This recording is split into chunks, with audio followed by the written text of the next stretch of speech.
Hello everyone, we are back with more Stardew Valley today. Hey Medley, how are you? Congrats on finishing the center. Yes!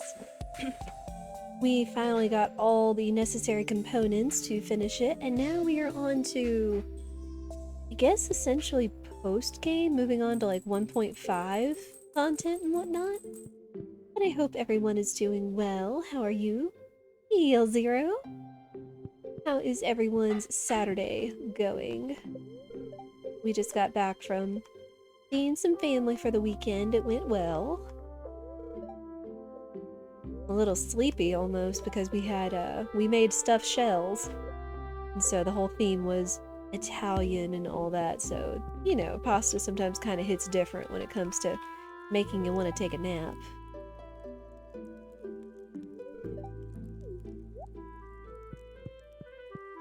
Yes, we finished the excuse me. Finished the community center. Lily has told us that he wants to repair a boat that can take us to the islands. Yes, they are similar to stuffed ravioli. They're essentially kind of like the pasta that look like seashells, only much bigger. And you boil them and can put like a few tablespoons of any filling of choice inside of them, cover them in sauce, pop them in the oven, and bake them up, and they were really good. Oh, Jody.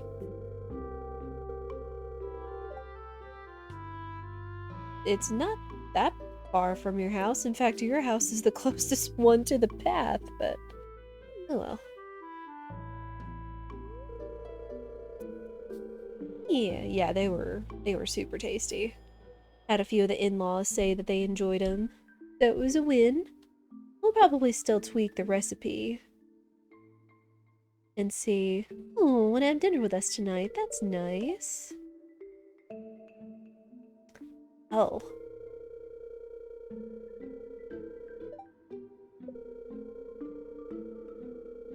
Around 7 p.m. And she wants a largemouth bass. Interesting. I'm guessing this is something that doesn't have to be, like, done today if you can't, but interesting.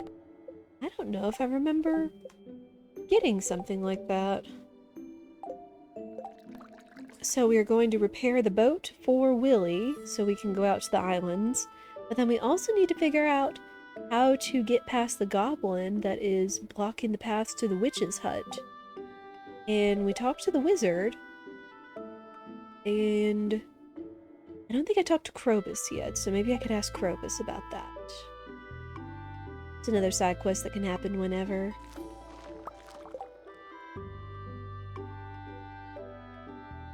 OBS or Twitch, I need you to pull your biscuits. I don't know what you're doing today. Frames are spazzing out, unfortunately.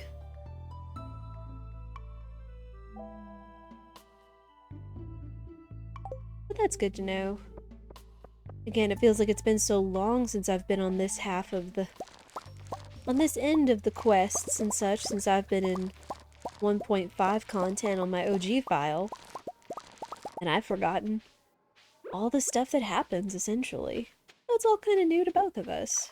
Or all of us.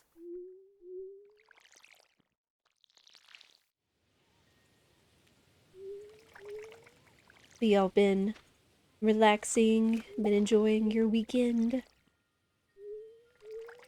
Has anyone stayed up with watching SGDQ? Have any favorite runs so far?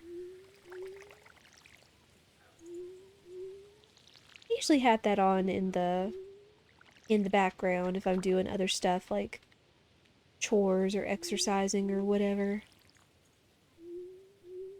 Just got done studying for way too long. Oh no! I do hope it goes well for you, Medley.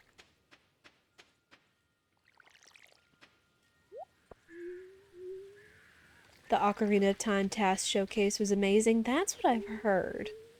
Because what, it was some kind of beta of the game as well? I didn't get to watch all of it, but I saw bits and pieces, and I know people were losing their minds about there being like, there's another half of the song?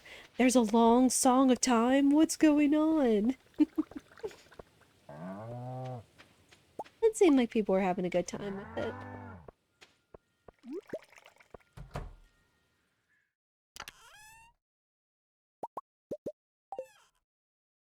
Definitely worth watching the VOD. Nice.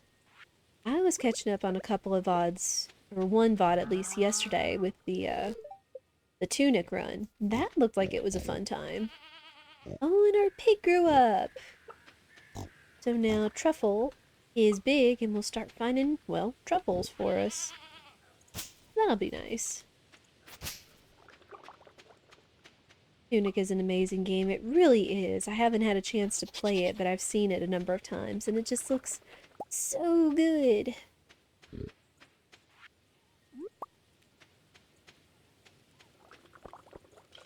was kind of neat having some of the devs and the sound direction person on there, on the call with them for commentary. Still need to get through the rest of the Emerald randomizer run. It's been pretty entertaining. That's another thing I've heard about. Is that, of course, the Pokemon randomizer went really well, which is good for them. I didn't get to watch all of it myself yet.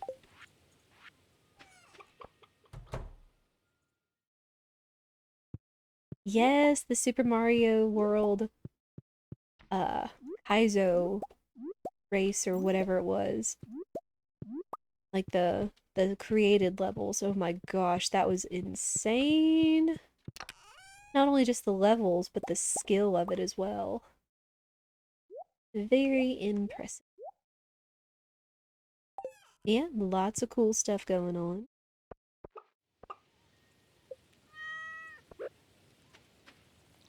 Oh, it's blackberry season too. Okay.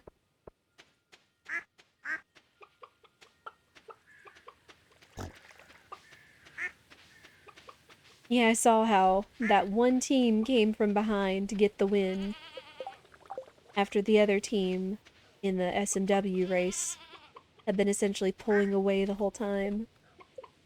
It still seemed like it was all in good fun.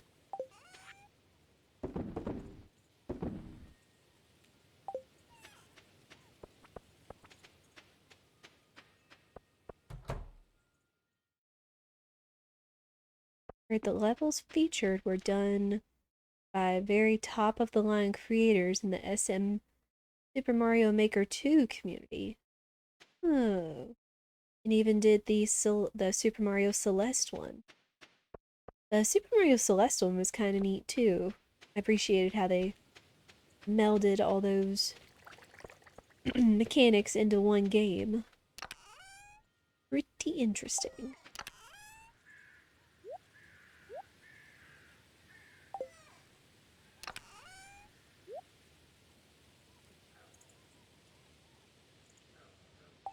Yeah, lots of impressive stuff. I heard they hit 2 million while I was gone.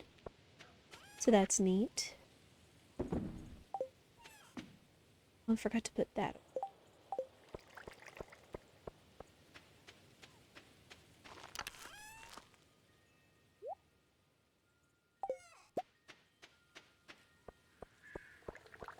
Oh, I know the other thing is we had another secret uh bundle open up inside the old abandoned Joja Mart building, which requires some of the rarest stuff we've seen.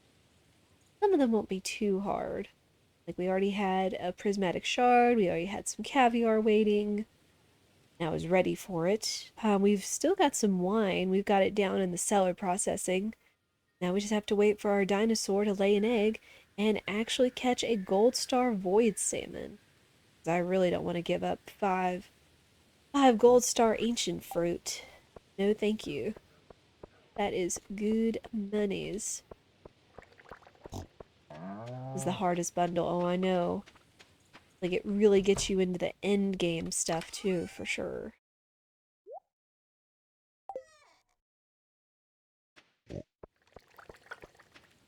Hey, what are we doing?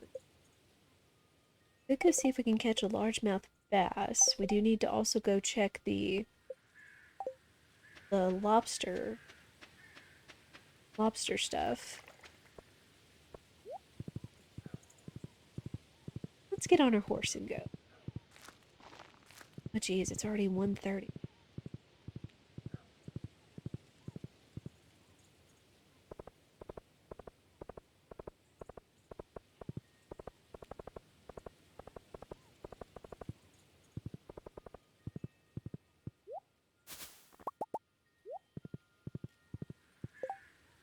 Another player I watched on YouTube for getting this game got a large amount of money with ancient fruit wine. Exactly. And that is pretty much how I make a lot of my money in my OG file, for sure.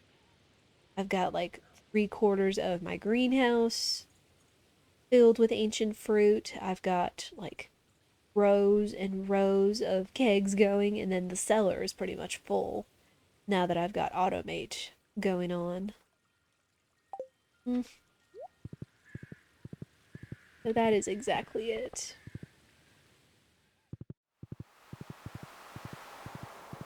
Let's see how these are doing. Oh, this one just caught a stick.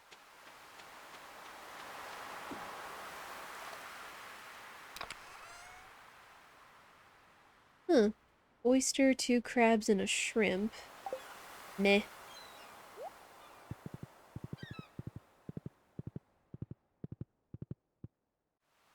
And yes, that command details our summer school run through with Persona 5 Royal, which it's looking like we should be getting back to it on Monday. I mean, it's a holiday, and most of our family stuff is going on. It went on today and tomorrow. So Monday afternoon really should be free and clear to just play some more Persona 5 Royal for summer school.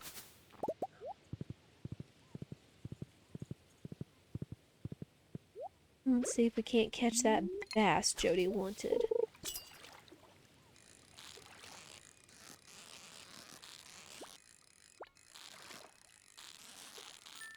Haircutting time. Oh, well, there's our bass. I guess we can go ahead and have dinner with the fam tonight.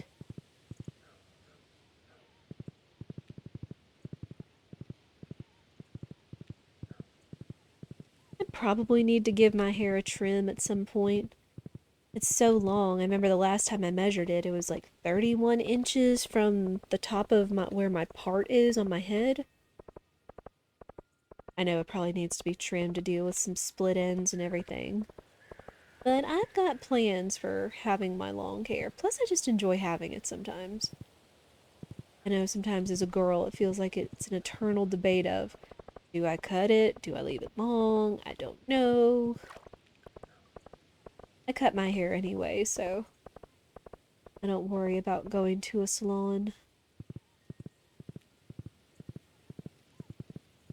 We've got a little bit of time to kill, so why don't see if we can gather up some more blackberries, since it's blackberry season. Especially since it seems like not only are we getting 3 blackberries off the bush, but it also seems like we're getting the highest quality. I think it is part of our perks from foraging, possibly, perhaps? I forget what all of our perks are. Any particular reason you cut your own hair? Just because. The last time I went to a salon, I think, was to have my hair done for my wedding years ago. Plus, I'm cheap. Like, if I'm not really putting all that much into styling it, I can either cut it myself or get Spirit to, and then I've been cutting my own bangs and any little face framing layers myself for the last couple years. No, just cheap and because I want to.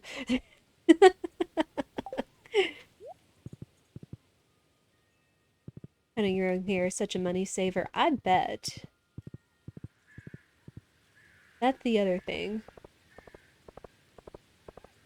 Because again, like, I don't go to get it styled or dyed or anything like that. I've just got long brunette hair. that's relatively straight with some waves in it. So most of the time I need my haircut is just to either tidy up my bangs or to cut any dead ends off the ends of my hair.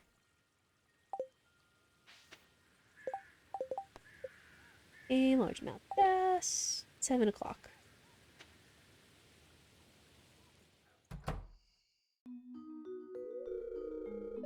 Save yourself 80 to 100 bucks a month. Cut my hair weekly because it grows so fast. That's what it seems like. You've got some excellent sounding hair, L0. I don't really know how long it takes my hair to grow. It's been so long for a while.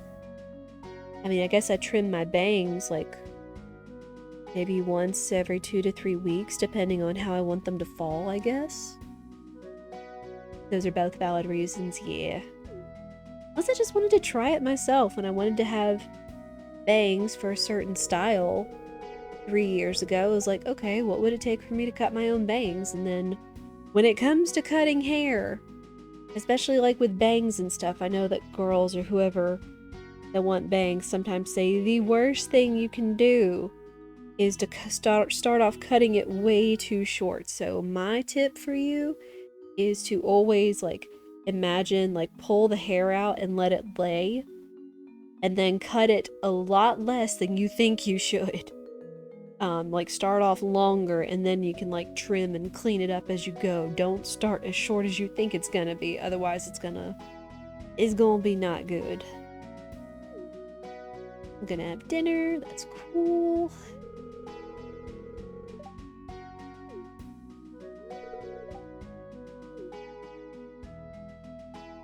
Yeah, and then of course, you know, when you get a haircut, sometimes you just need to let it grow out so that it'll lay a certain way. And I think it's what I've always heard is that hair usually lays better, you know, after you've let it grown out from a haircut after a day or two.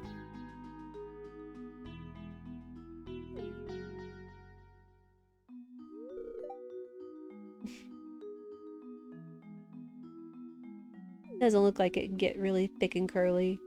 You can tell when it needs cutting because it just gets super black. I bet.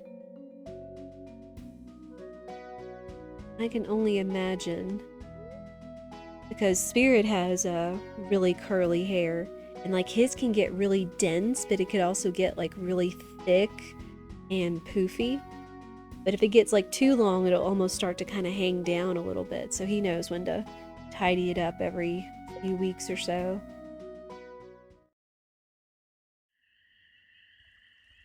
Oh. Oh, wait, I don't know if I've ever... I might have. Again, I forget since I've been so long since I've been away from seeing these scenes. But I guess it worked out being in this part of town at this time of night. Or get out could undermine your position of authority in the town. What? What? Of y'all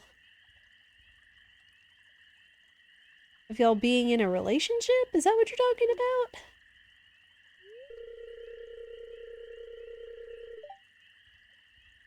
Who would say anything if you weren't a single mayor? Like, what? Feels like getting all the hard events because of the community center. Oh.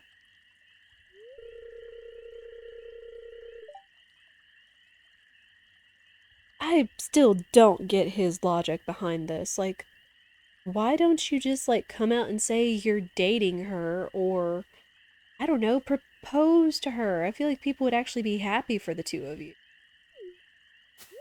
I don't see how it would undermine your position.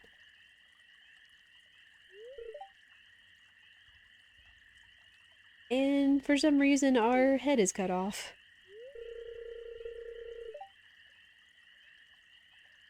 Ooh. That is a decision. Oh my goodness. Hang on.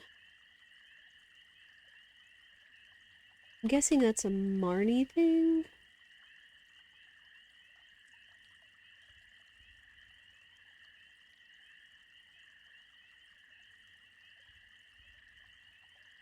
Yeah.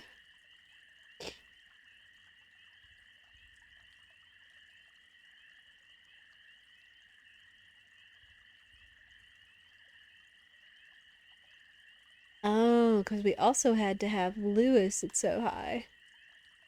And the answers affect our friendship with Lewis, so I'll keep it a secret. It's up to you. Still.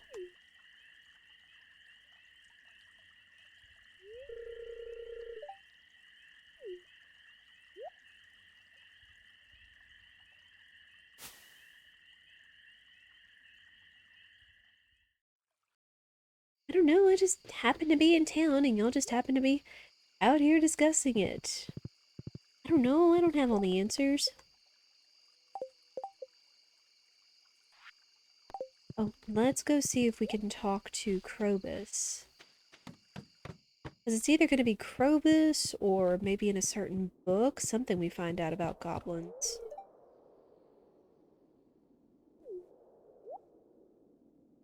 Hmm. Buy these up, they're cheap.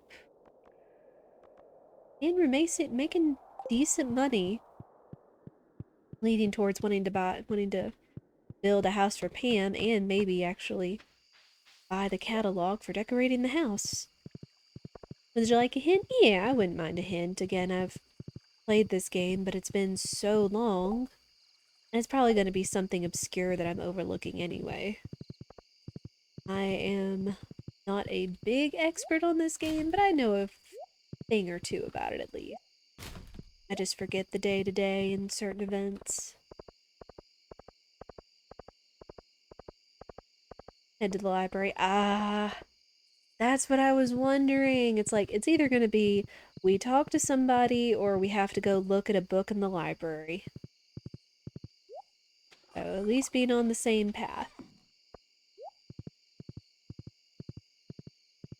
I appreciate it.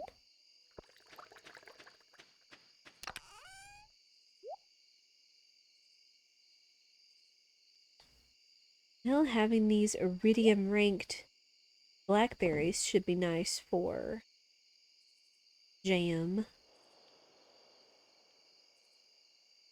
Okay. Well, we've already saved up the caviar we needed for the one bundle. That was honestly the whole reason I had the fish pond and the sturgeon and all that to begin with, is because I knew I at least remembered that bundle calling for caviar. Put that away. Good. At some point, we'll really have to go to the Skull Cavern, because everything is asking for iridium, especially this super fancy iridium band that'll do, like, a lot of things. Like, look, it glows, attracts items, and increases attack damage by 10%. Like, that's really good.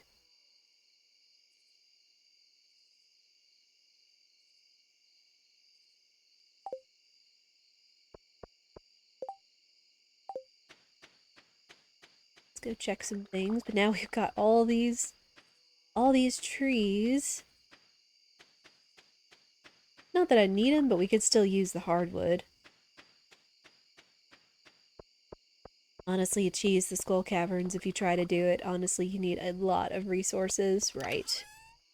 That is definitely what I've been saving up. Any extra stone and anything for. And honestly, that's what I'm having to do with my OG file as well. Because right now, we don't need a lot of stone for anything. Better just to make a whole bunch of staircases and save it for Skull Caverns. But at the very least, like taking daily trips down to it provides you with plenty of stone. Wouldn't be so bad if the holes were luck dependent. I agree. I do concur. Or if everything else in there didn't hit like a daggum truck. Heck, even being the most well prepared that you can be with the best shoes, the best sword, as much food and everything as you can carry, and whatever rings you think you need, it's like you can still get your butt kicked down there pretty soundly.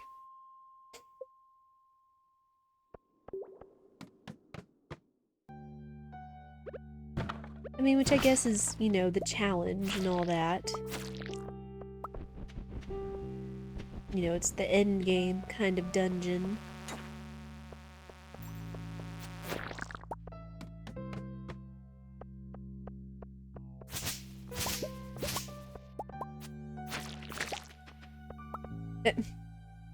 Just get 2 ladders back to back. Okay.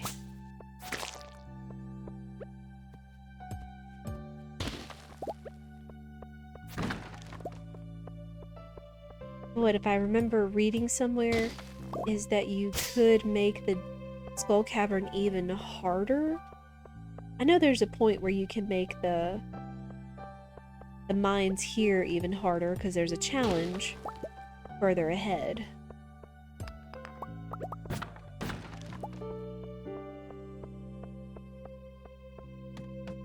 But it's something you would take on voluntarily. It's not something that would be a permanent change.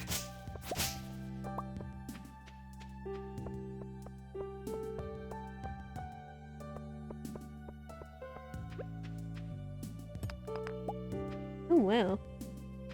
Always got to keep an eye out for that specific stone, because that stone could give you almost any kind of gem that you wish. And we just got lucky it was a diamond this time. Make the regular mines harder, and that could be useful. Didn't know you could do that for the Skull Cavern. I think it's something along the lines of, spoilers, if you reach level 120, there's some kind of machine or something you can hit that will make things harder for you. I forget what the specifics of it were, but I just remember hearing, you reach 120 and you hit something, it'll make the mines a more dangerous status, but it'll make you more prone to get certain resources.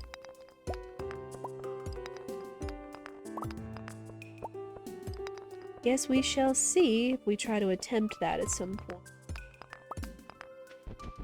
But yeah, not until I get our slime charmer ring.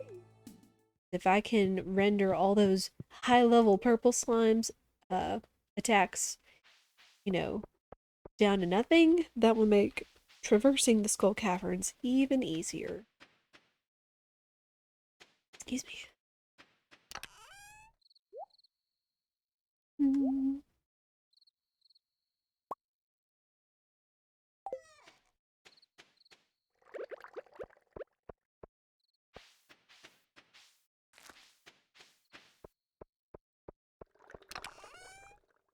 Get to bed, get to bed.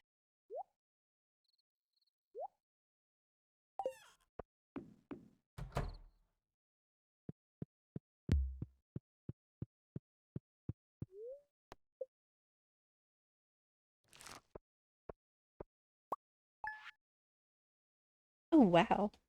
I didn't realize the caviar was worth that much. It's not something I regularly turn over all the time. But then again, our mayonnaise and our truffle oil. Oh boy. Some big money makers.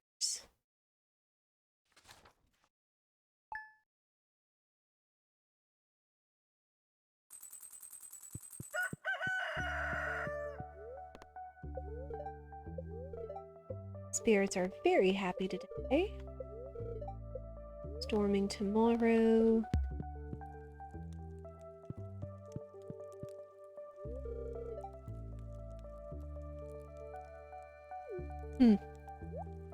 That's a request.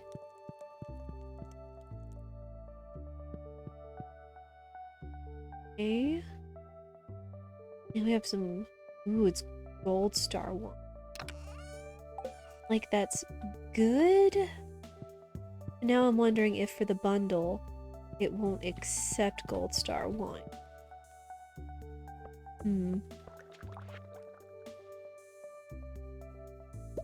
Nice.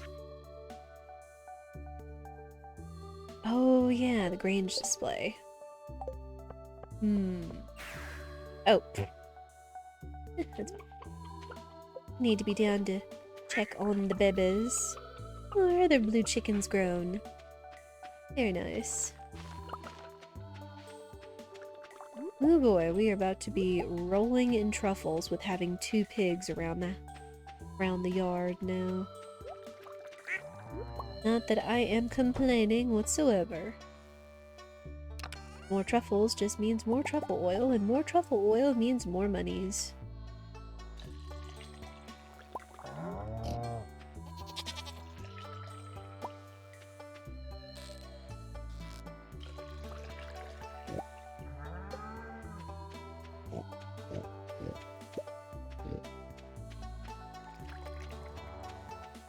I just gotta keep an eye out for when they have a random truffle anywhere that they may have found.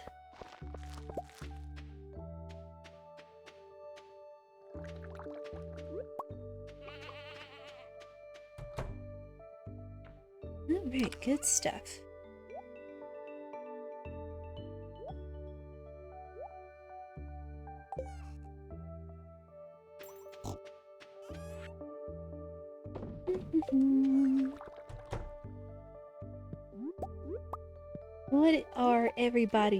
What is everybody's plans this weekend?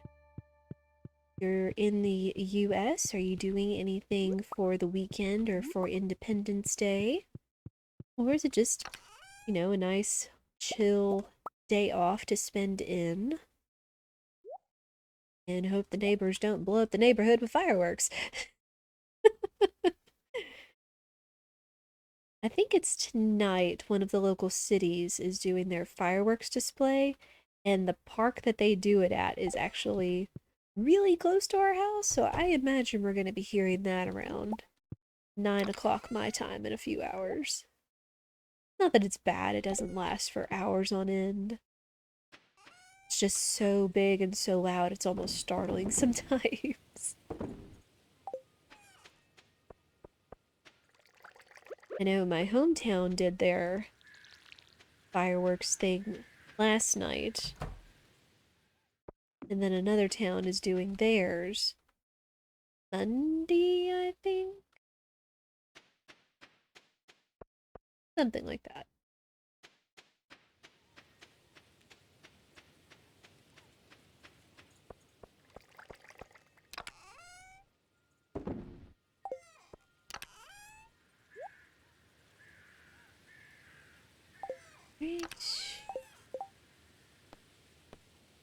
Right, we need to go to the library. We need to check our crab pots. Got a couple things we need to do.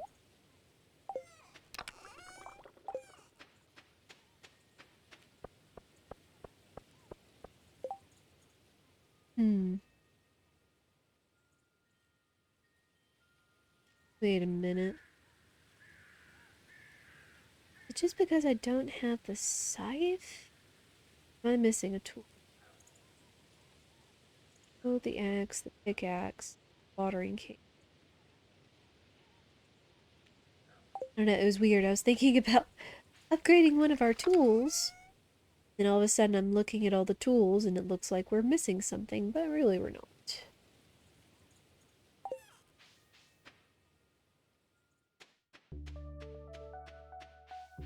Okie doke.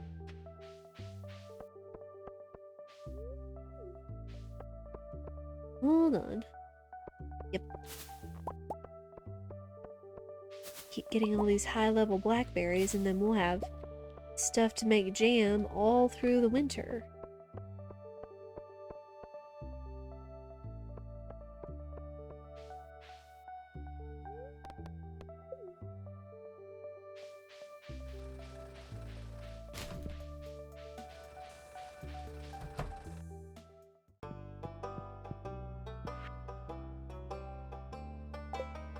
Fishing.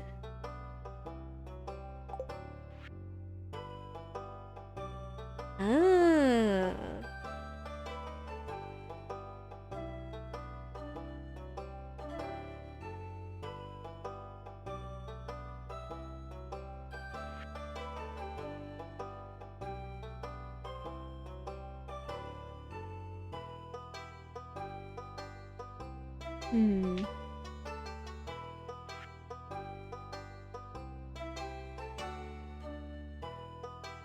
Void mayonnaise. Huh. Didn't we fish up a jar of void mayonnaise somewhere? I think it was actually in the swamp where the witch's house is. Okay. I got you. I can hook you up. Just gotta see how quickly our mayonnaise maker turns over those void eggs.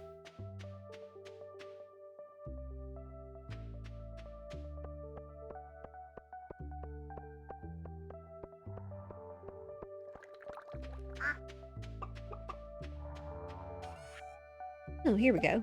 Perfect.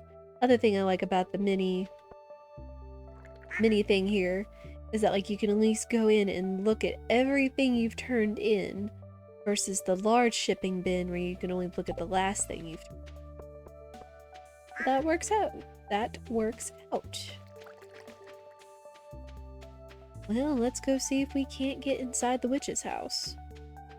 And maybe fish up a gold star void salmon for our troubles.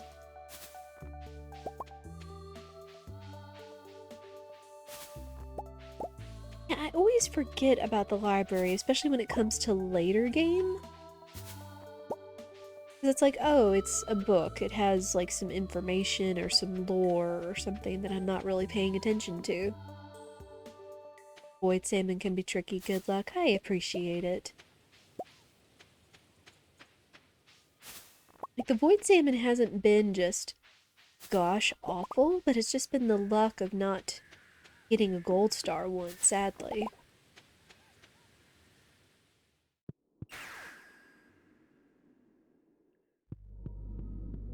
Alright, Mr. Goblin. How about this?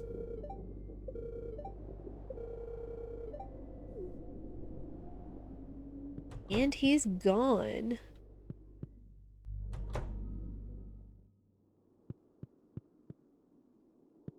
Interesting.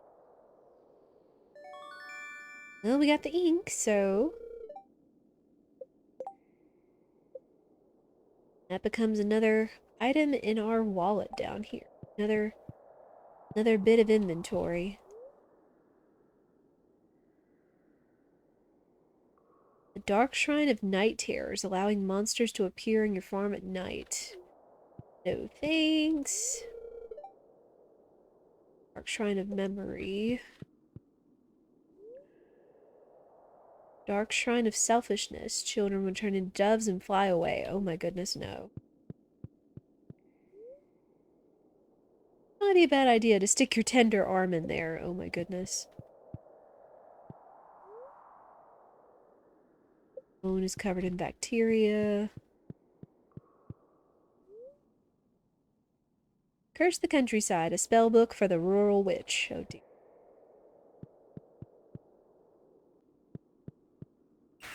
Oh. Oh. Now we're inside the wizard's hut. Or observatory, I guess.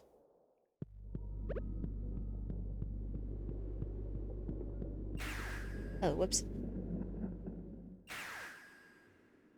Though, I guess I should use the warp. Dang it.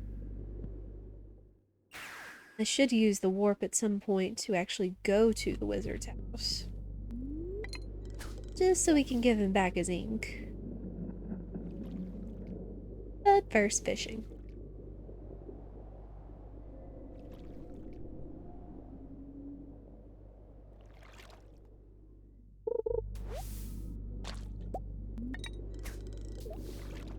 Yes, all of the panic.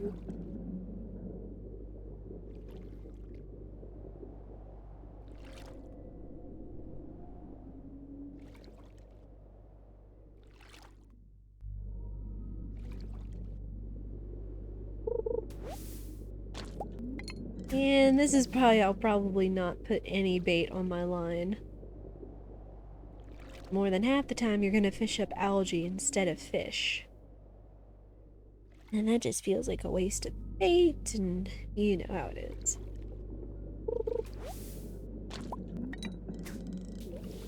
I have lots of algae to craft stuff with, though.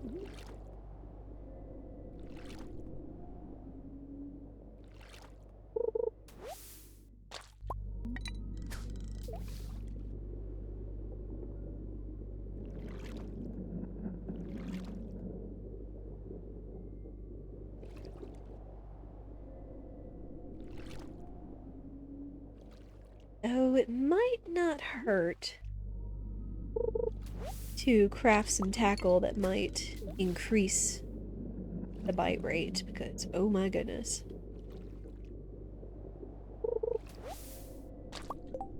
We need to craft another one of the good tackle. Oh, that just increases the quality that you fish up. Though that might not be bad whenever we actually get a void salmon on the line, because we actually did fish up some silver void salmon, and we'd need just one more level to make it a gold star. So it might not be a bad idea.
Well,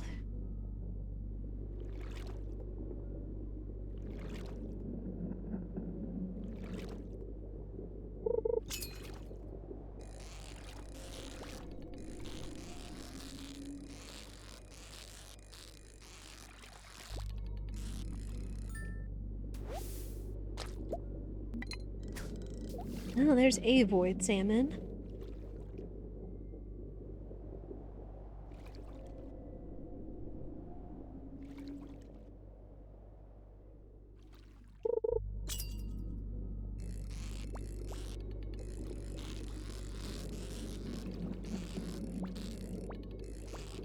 Fish.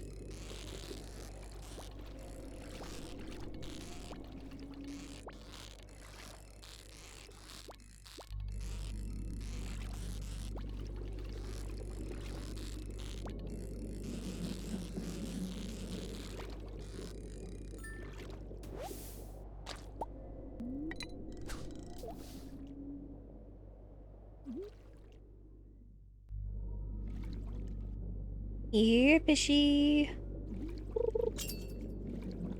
Oh man, the back-to-back-to-back fish. Considering we were only just fishing up, darn it.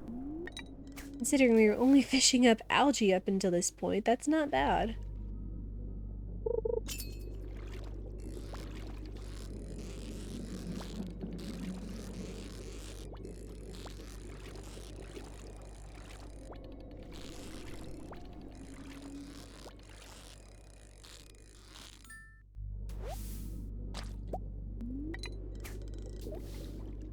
Okay, yeah, that quality bobber probably would be helpful.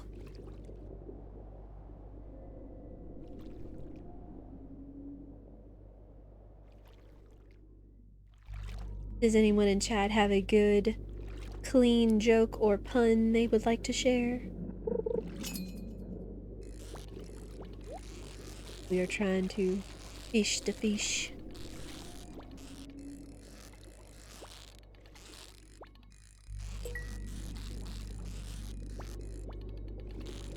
Oh, come here, you.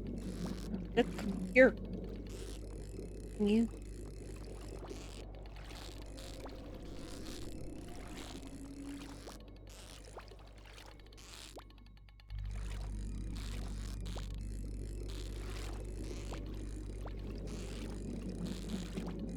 Might not hurt to have some Dish of the Sea.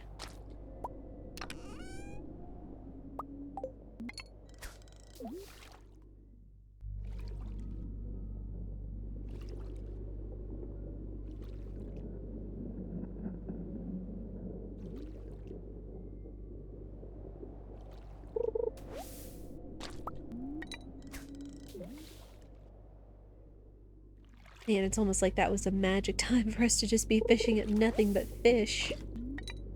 And now we're back to white algae.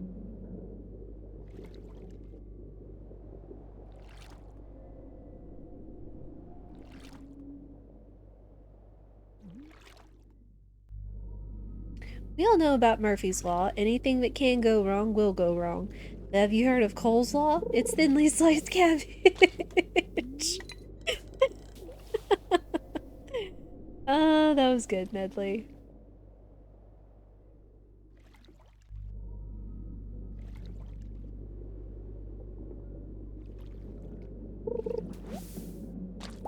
I don't know if I've ever shared this joke. I might have shared it before. But I know I've shared it in other streams that always talk about jokes or dad jokes and such. It is, why did Mozart get rid of all of his chickens? Because whenever he asked them who their favorite composer was, the only thing they could respond with was Bach.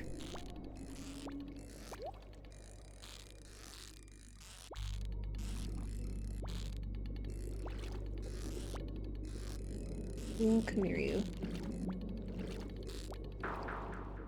You like that one? I like it too.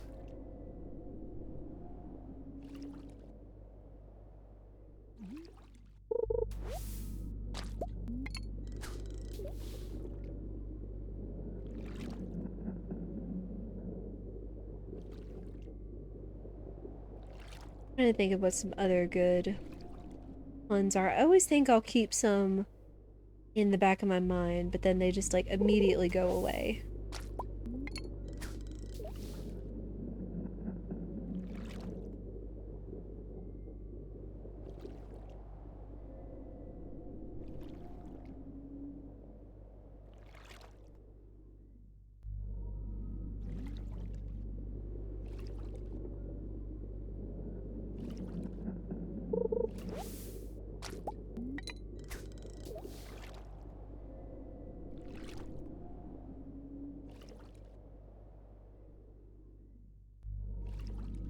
Do you have a joke?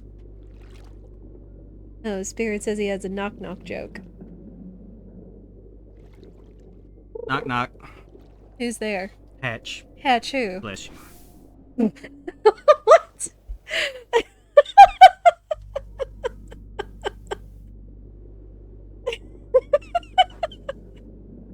Okay, that honestly caught me off guard. Uh, this is our humor, folks. Okay, I'm gonna have to mark that one because that was good.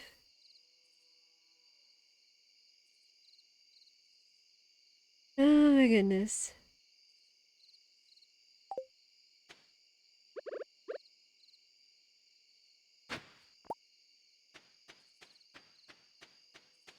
Caught me off guard with that one.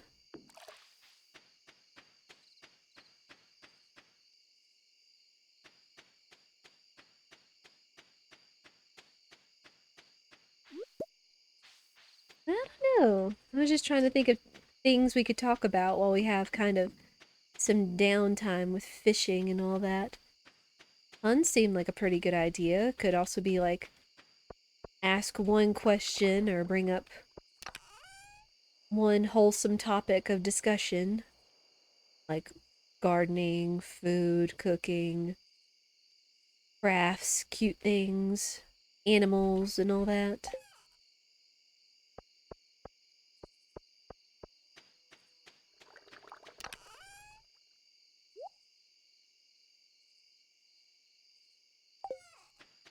Do you have any pets? We do not. I used to have a family dog, but sadly has passed away. He was under the care of my father after my mother passed away back in 2010. He was his buddy for the longest time. And plus, since we live in an older neighborhood that doesn't have like any fencing and such, and since everybody else seems to want to let their big dogs run around and everything, I didn't figure it would be best to kind of get a dog or a cat to run around and be bullied by the bigger neighborhood dogs. So, no, we don't have any pets. I know we could probably think about getting like a something indoors, but just been kind of used to it being the two of us. That is as it has been. We've toyed with the idea of maybe getting some farm animals or something, but just haven't been in the right place yet to do it. We actually are zoned agricultural where we live, so we would be totally fine in acquiring some ducks or chickens one day. We enjoy animals, though. Pets are cute.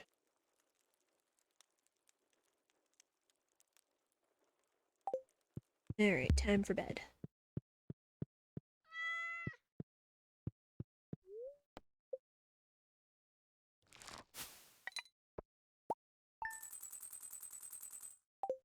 Alright, keep earning that money.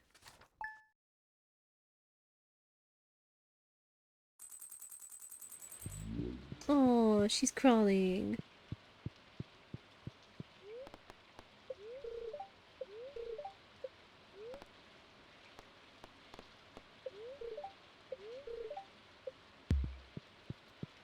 Windy tomorrow.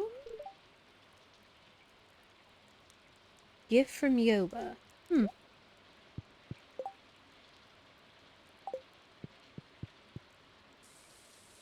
Well, that takes care of watering our plants for the day. Oh, our artichokes are ready. Okay. We take those. I know we probably need to save up some of our good produce for the Grange display at some point. Let me see. Copper bar sap solar essence.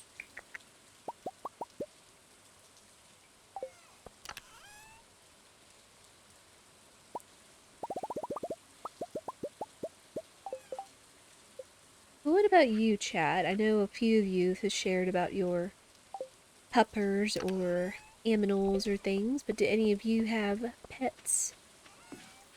And of course, if you're in the Discord, I saw that. Any of y'all are in the Discord, y'all can always feel free to share pics of your pets in the animals channel. Or just if you see a cute animal or pupper, kitty, whatever. Or a duck. The ducks are also welcome. Apartment is too small for animals, unfortunately. Yeah. I've heard that a number of times, so I can understand that.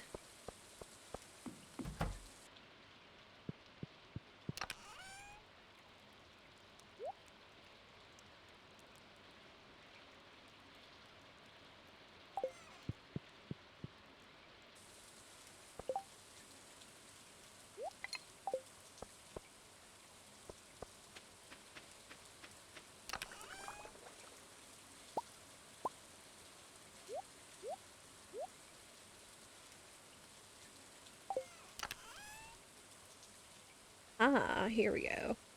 Ooh, we have our first ancient fruit wine, too. Let's go grow these in the casks in the cellar.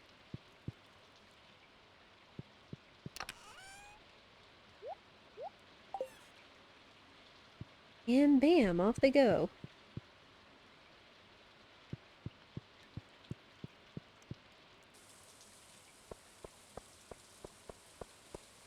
Alright, but springboarding off of the pet discussion, What is chat's favorite animal? I mean, obviously I enjoy ducks, but I enjoy a number of different animals. I can appreciate them all. I also really like penguins. Penguins are also cute. I don't know, just any kind of cute animal is good. I know Spirit has gotten me into appreciating capybaras over the years.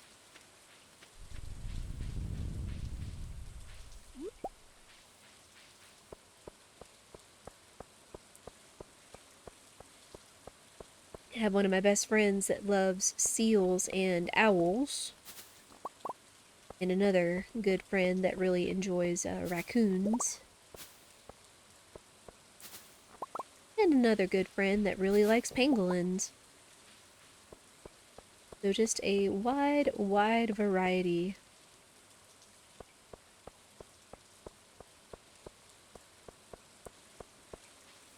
Like both cats and dogs, yeah.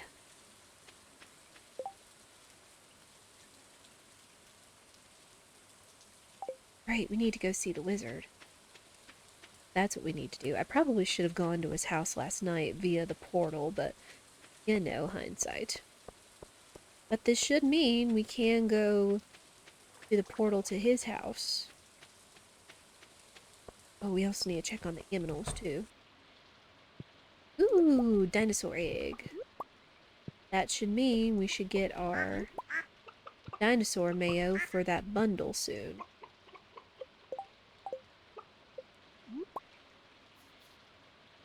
Rabbits are also cute.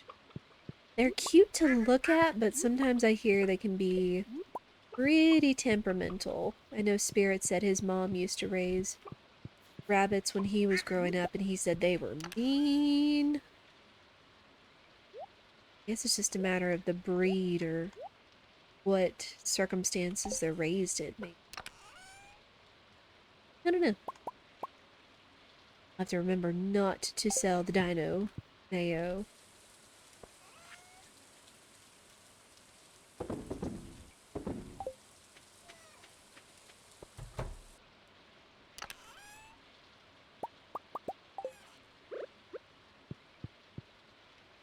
Maybe about time to make another oil machine, too. If we get so many truffles per day, probably benefit us to have at least two oil presses.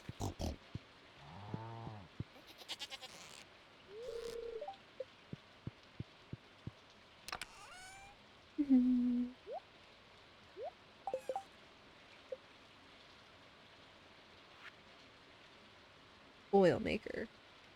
Slime hardwood gold bar. I can do that.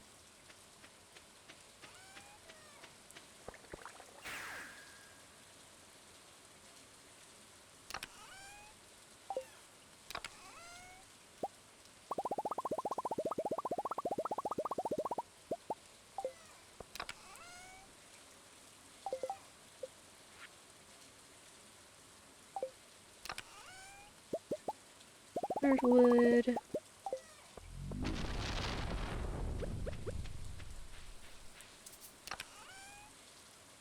A gold bar. Wait, what? Can I do something with this? Hold up.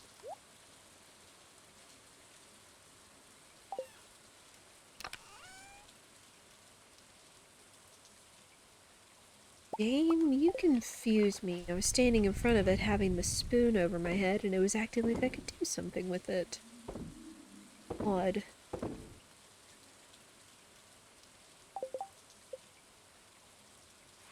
And bam.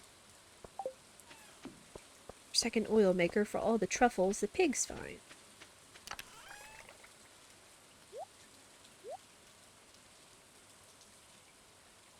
Probably about time to make some more preserves jars, too.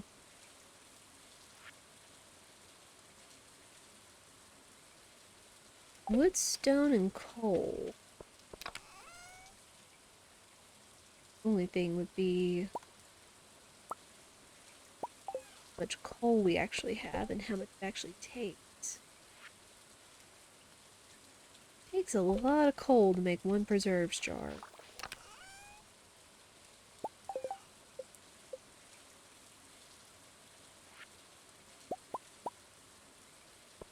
Plus I kind of need it to keep some of my machines going.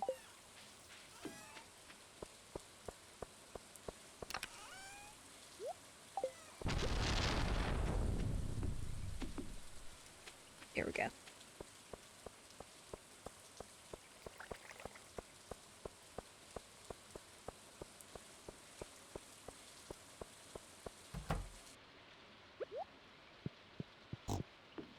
Oil. Good. These guys want the Nautilus, that's right. Again, the Nautilus shell isn't going to happen until winter.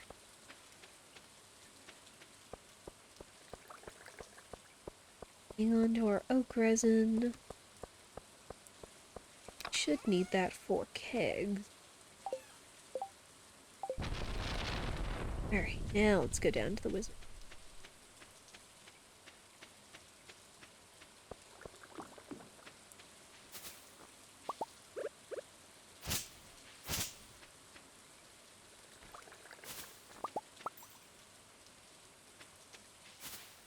So many blackberries.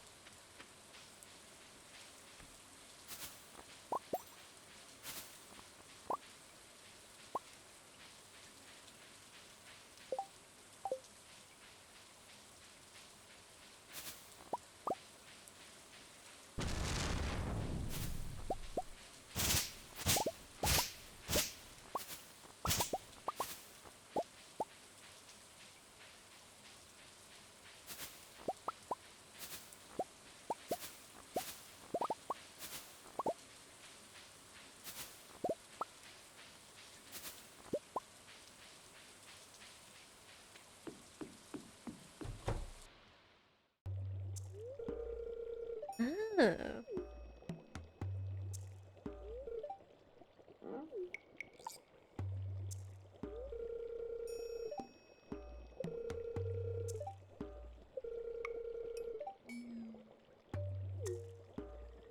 Oh.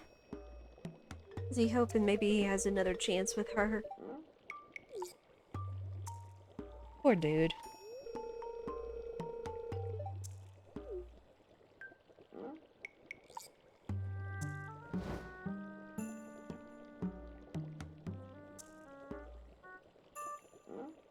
Oh?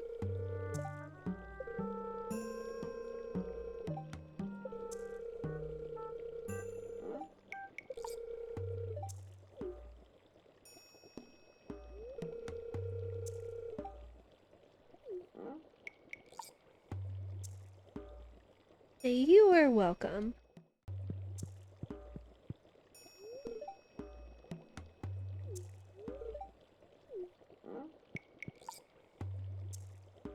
Oh. Do a Junimo hut. Oh, wow. Oh, gosh. Oh, jeez. Those are fancy, but oh, so expensive. Very resource intensive. I can see that. Oh my goodness. Oh, wait. Gonna use your basement, dude. Mind me.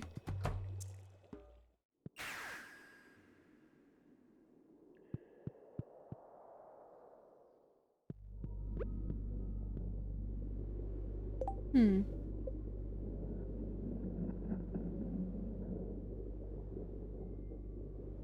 Here. Here.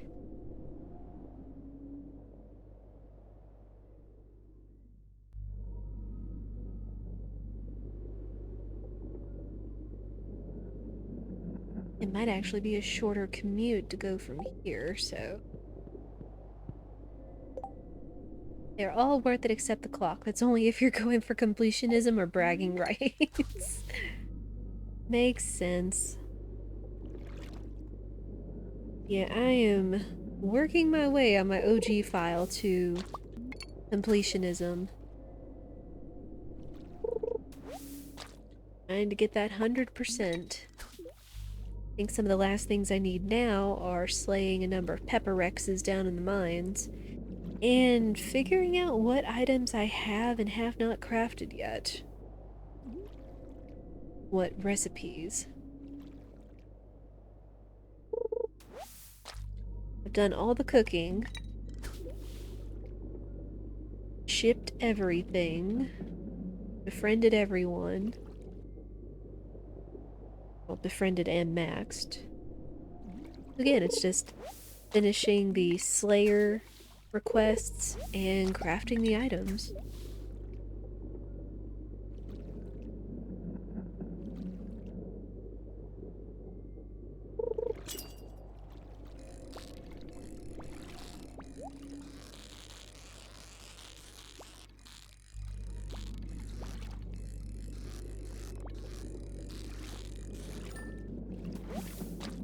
What the? A catfish? Really?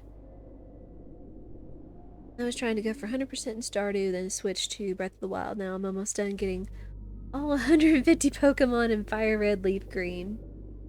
I need my goals in video games. I feel that. I'm not a huge completionist, but as much as I've been playing the game and the itch I get to play it, going back and grinding out everything in order to do completion, I don't know, seems like it'll be fun. Plus it seems like there's like some special little scenes or things or rewards you get for actually doing it. So that would be nice.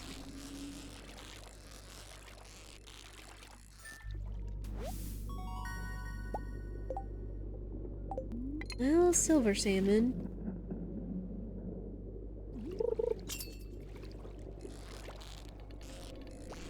Fish.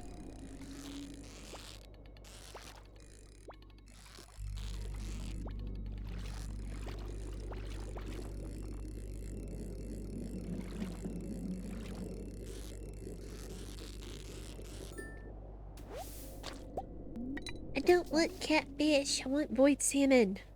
Darn it. I feel like I get catfished.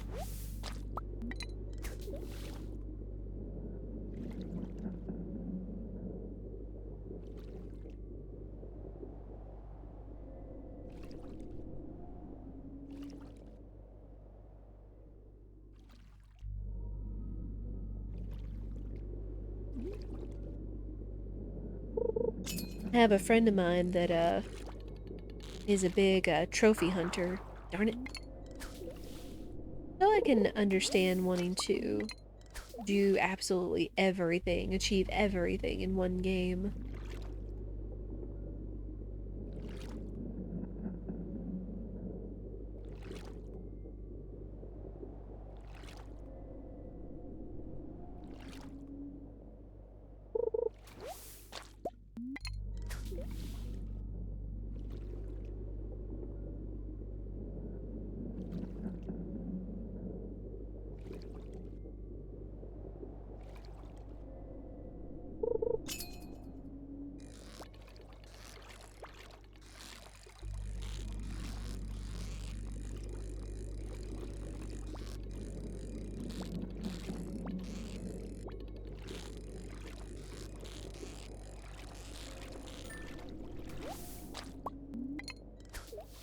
Man, I'm gonna fry these catfish up, my goodness.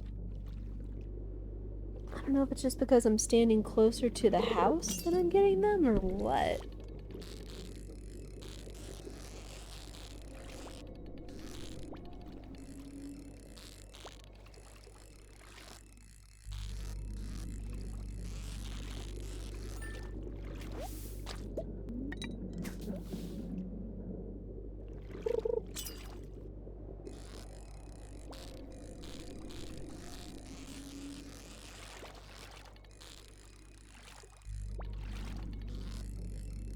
Although I guess it's kind of sad and ironic that not only fishing the void salmon out of here, but also fishing the catfish out of the water surrounding the witch's house.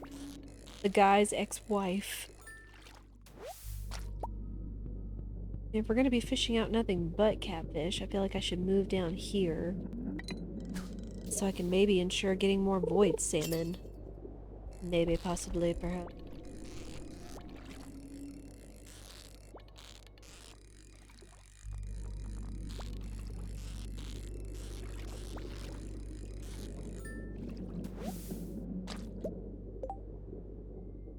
Hmm.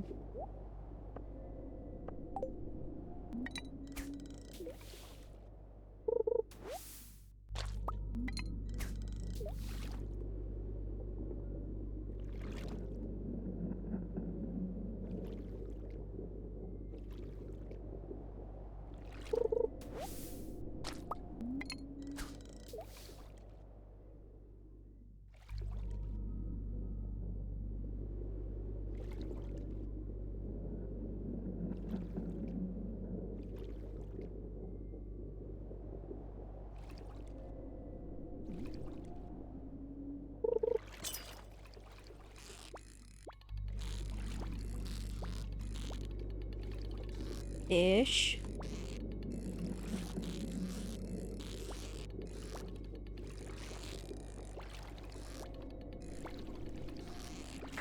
You jerk.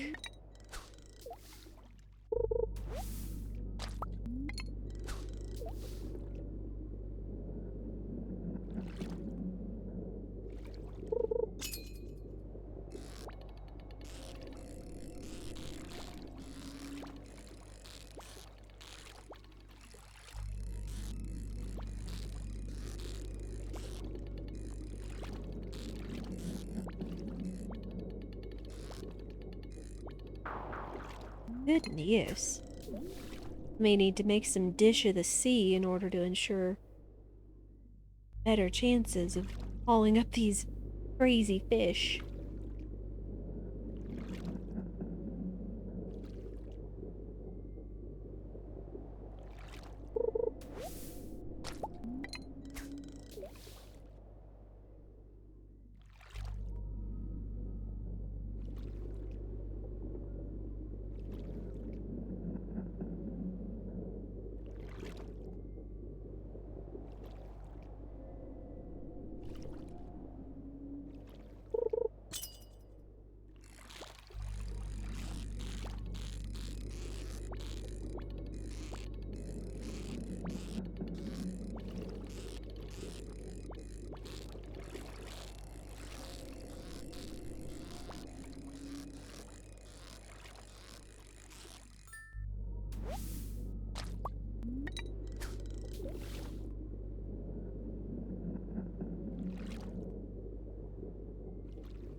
Okay, this one may be a long shot, but just thinking about fishing up crazy hard fish reminded me of this one program. I think it was on Animal Planet. I'm pretty sure it was Animal Planet. But does anybody remember that one show? And I forget the name of it too. But where the guy would travel the globe trying to find and fish out the most difficult, elusive, troublesome fish. He always say, fish on, when he'd get it on his hook. Dang it. And I forget what the name of the show was, but that just came to mind sitting here thinking about it.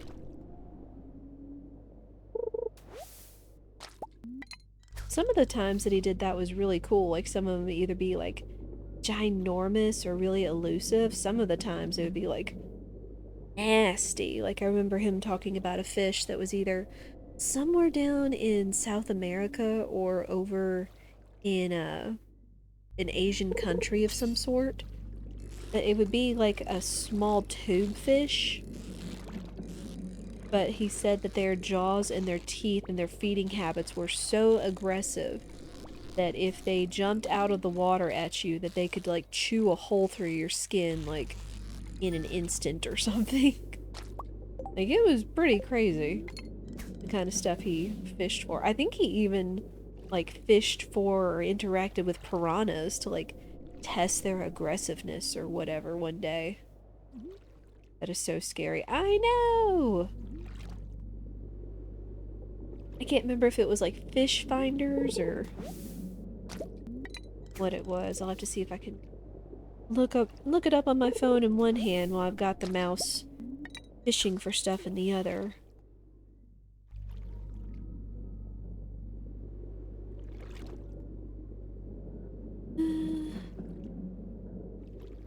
Yeah, I think it was on Animal Planet. Oh boy.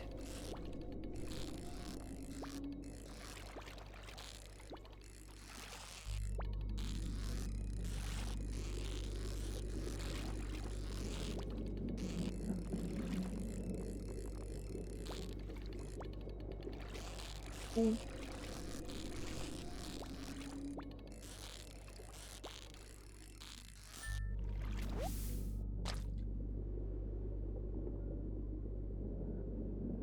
Animal... It... Fish... Fishing show.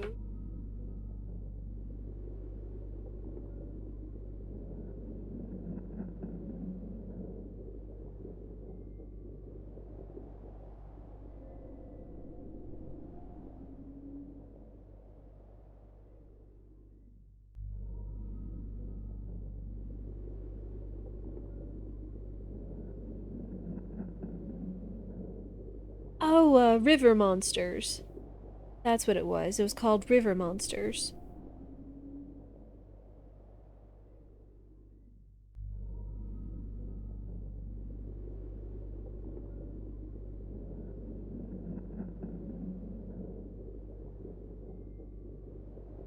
Yeah, it was cool. Oh, crap.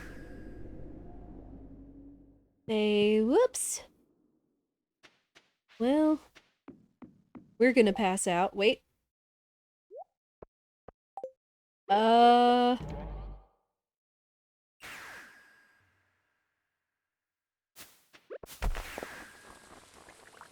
What was that? It sounded like something fell. Lord. that I remembered that I had the farm obelisk or warp totem on my person was clutch. Oh my goodness. Feeling excellent now. Nice. I can appreciate feeling all refreshed and whatnot.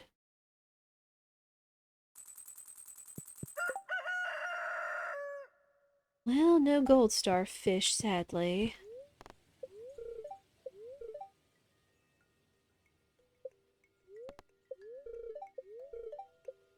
Spirits are very happy. I need to go check at the Adventurers Guild again, how far off we are from finishing the Slime Hunter achievement.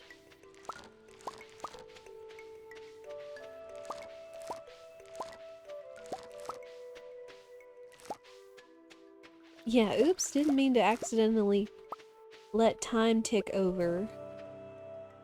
Forgot to pause the menu like a genius.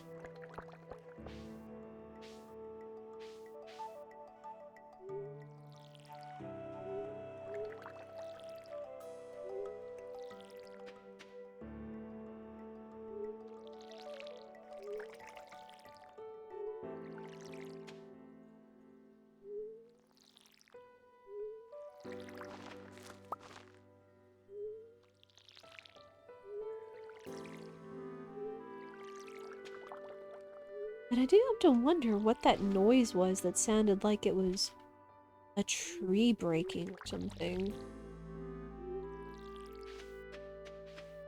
Guess I will have to investigate.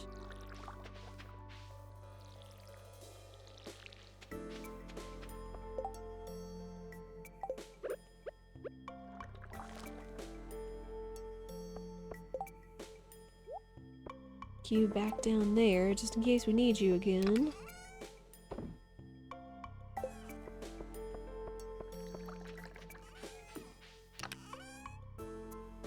But yeah, River Monsters was the one show I was thinking of that I was forgetting. Yeah, it's like sometimes that show was really cool, and sometimes some of the fish he fished up were really creepy.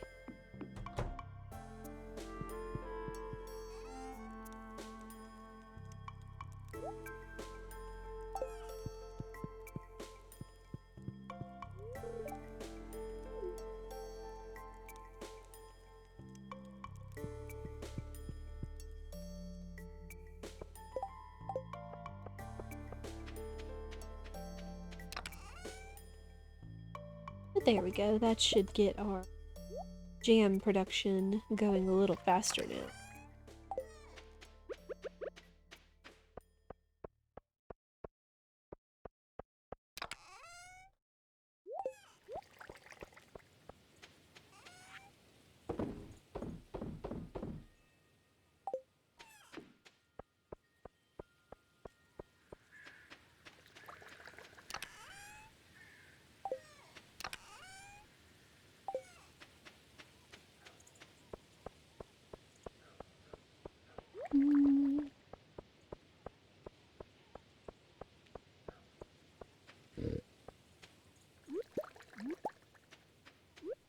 Oh man, all these truffles.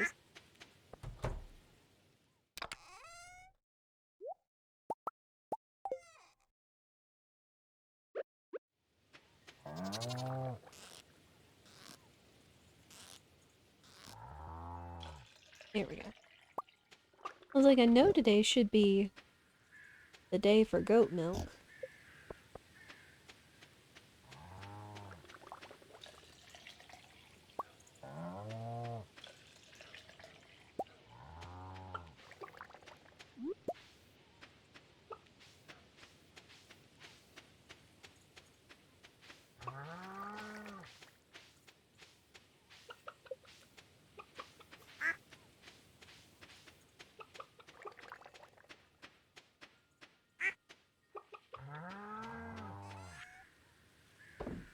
Mm.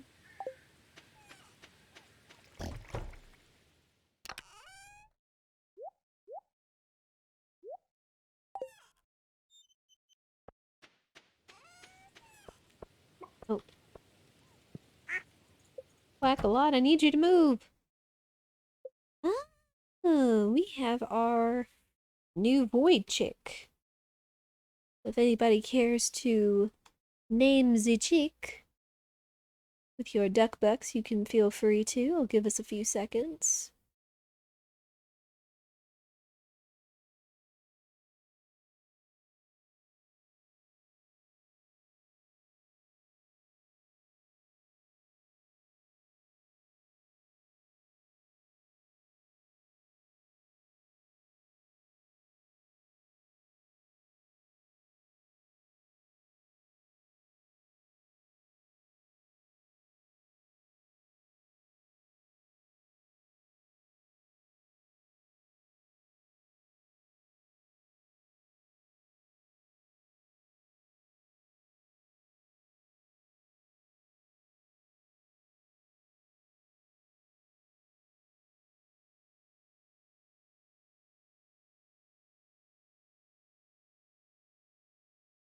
Gotta hoard the duck bucks for the inevitable 50, 100, and 500k rewards that are coming. I get you. I get you. Alright, what's a good name for the void chicken? Hmm.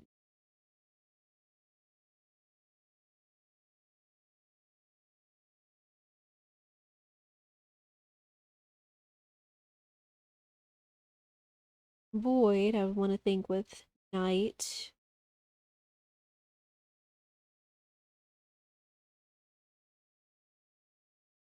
Hmm. Night or evening.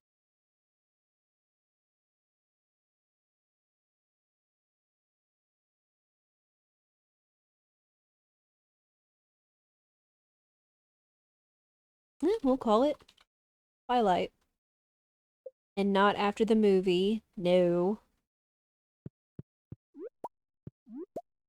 Apologies to fans out there, but no. Not my cup of tea.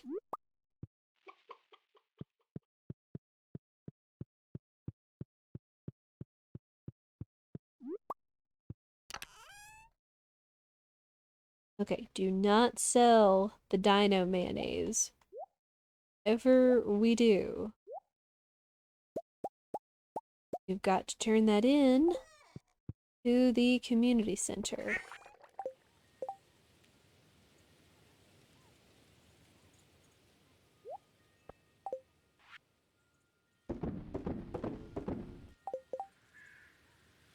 Mm-hmm.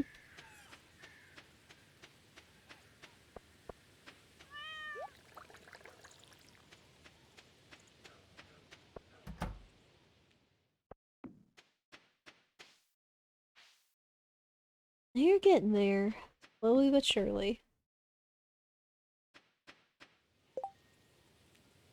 Okay. Hmm.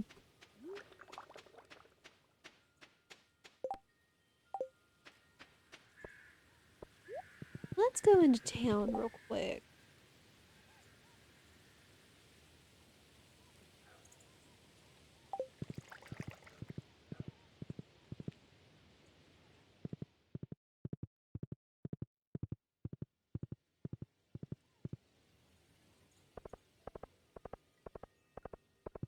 Hmm.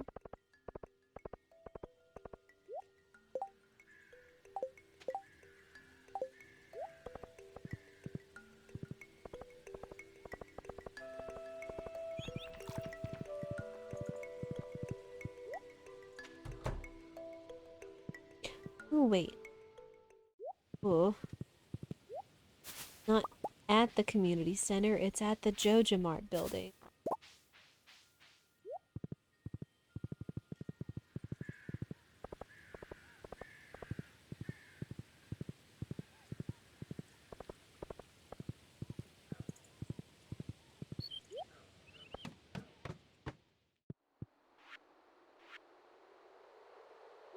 And bam. Alright, almost there.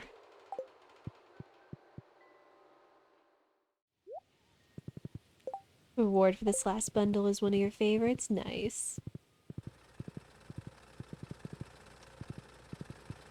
Did they patch this out? I think they did.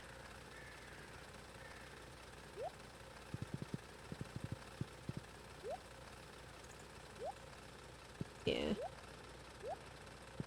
I remember way back when, like a year or two after Stardew came out when I was playing it, there used to be a glitch where somehow if you parked your horse near or next to the minecart, if you clicked trying to get on your horse, it would take you as trying to click on the minecart. And if you selected a location to go to, it would somehow warp you and your horse to that location so you could take your horse with you in the mine carts. But sadly, they've patched that out in recent years. I could understand that being a little game breaking. Oh, what the? What the? Hold up. Did a lightning strike the chest sitting here on the dock and destroy it? Is that what you're telling me? Because everything was scattered about on the pier. And the chest is gone. Unless I'm missing uh, some sort of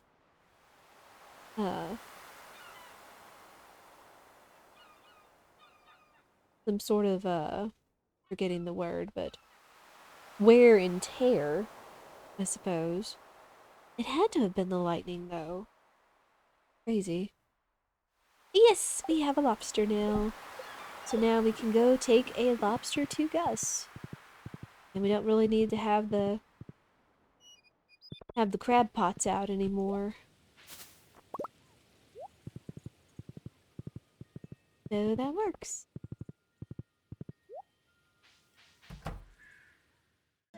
Uh-oh.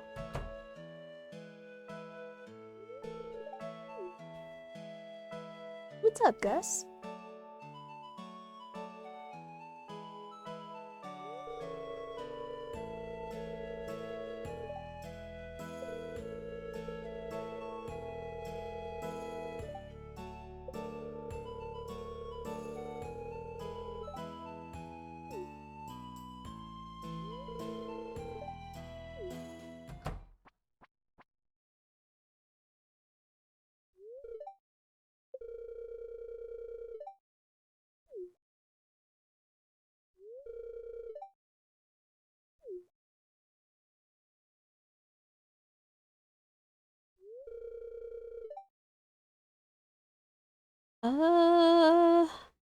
Awkward. Before the close-up, I thought it was Mario without the hat. Nice. Oh my gosh, what is that emote? Oh my goodness. I think this is Gus's event. Let's see that. I'm pretty sure there is a mod out there that would probably make Gus look exactly like Mario.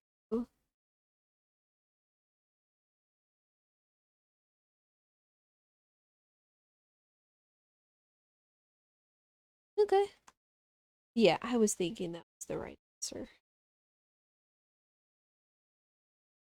The saloon isn't doing well financially.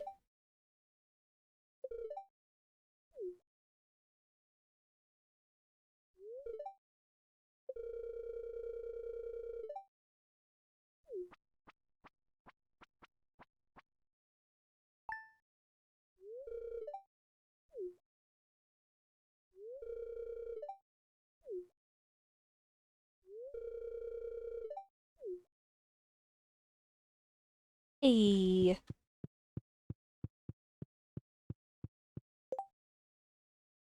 Mario's had a lot of jobs before. Being a bartender isn't out of the question. I would agree. Or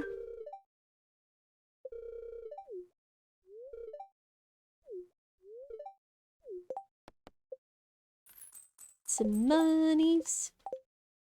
Alright.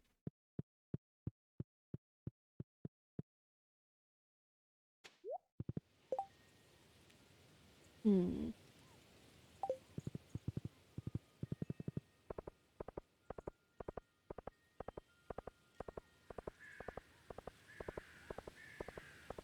Well, let's head back.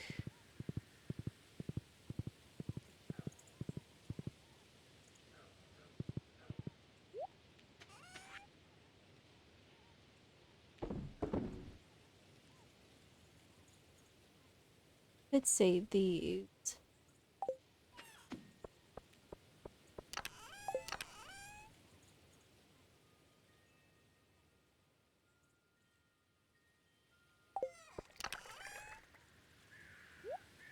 Those.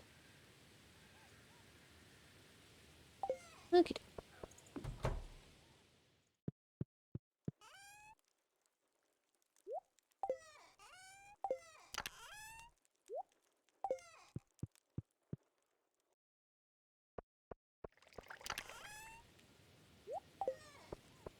Oh, I know what else I could do. Need to go check with the guild how many more slimes we need to slay. I imagine it's still going to be over 100, because even with our last couple of trips down in the mines, we haven't seen that many slimes, sadly. But nevertheless, we draw closer to finishing it.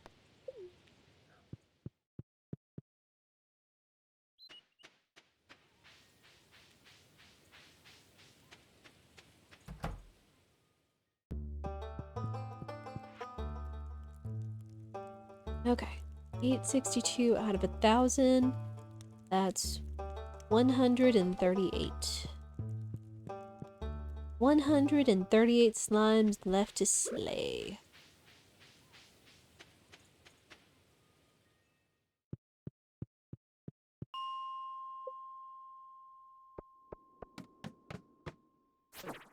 Oh, well, hello.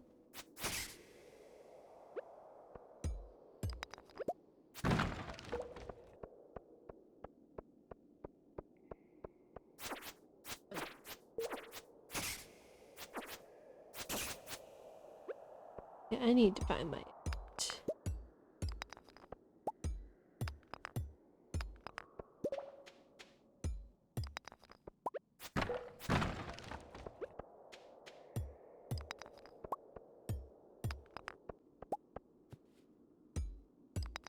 Have you ever played the original Oregon Trail? I believe I have. I remember playing it on a computer in a lab back in the 90s in school. So I'm pretty sure I've played like the OG Oregon Trail.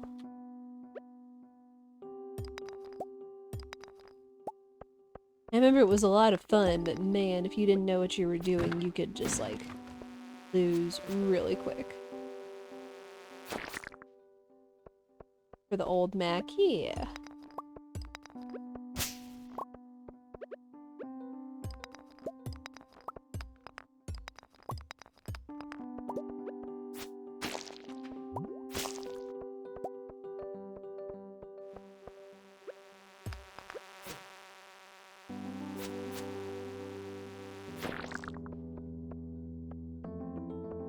Yeah, man, I've got to think back.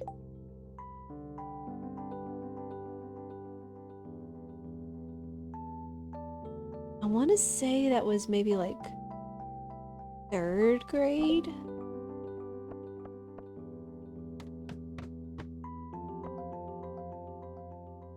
Randomly thinking about older games, what game got you into this hobby? Ooh. I enjoyed the Oregon Trail for sure, but the game that probably got me into video games the most when I was a kid was probably Kirby's Adventure that I played on the NES way back in the day, because I enjoyed that game so much as a kid. And then on later, when we got a SNES, I enjoyed playing Super Mario World with my brother. And then eventually Super Mario RPG. I'm gonna say when I was like 10 or so. I honestly think my parents got us SMRPG just because they saw it was a Mario game, and well, Mario games were popular back in the day. Well, they're still popular today, but you know, anything Mario would be a sure bet for an unknowing parent.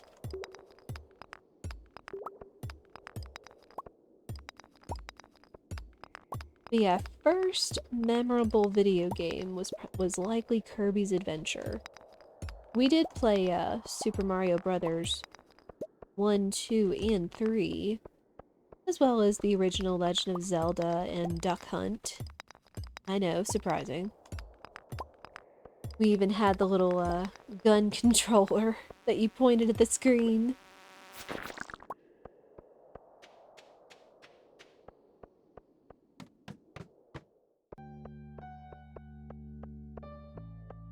Yeah, the most that I remember being so enjoying of video games was Kirby's Adventure back in the day. Yeah, Oregon Trail was a lot of fun. I'm guessing or imagining that there's probably some free version of Oregon Trail out there.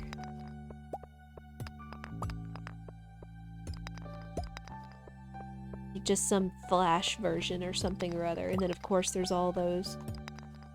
There's probably plenty of spin-offs of it, and then you've got all the farm survival sims and whatnot nowadays. Did you ever try to shoot the dog? Ooh.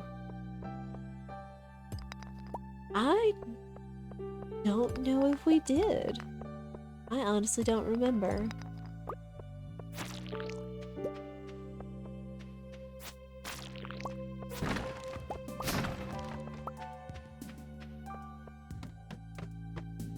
probably something me nor my brother ever thought of trying, I suppose. Like, I remember the game pretty vividly. I even remember our old playroom in our first house and where it was, because it was conjoined to my room, actually. Because it was where my mom used to have the nursery back in the day, apparently.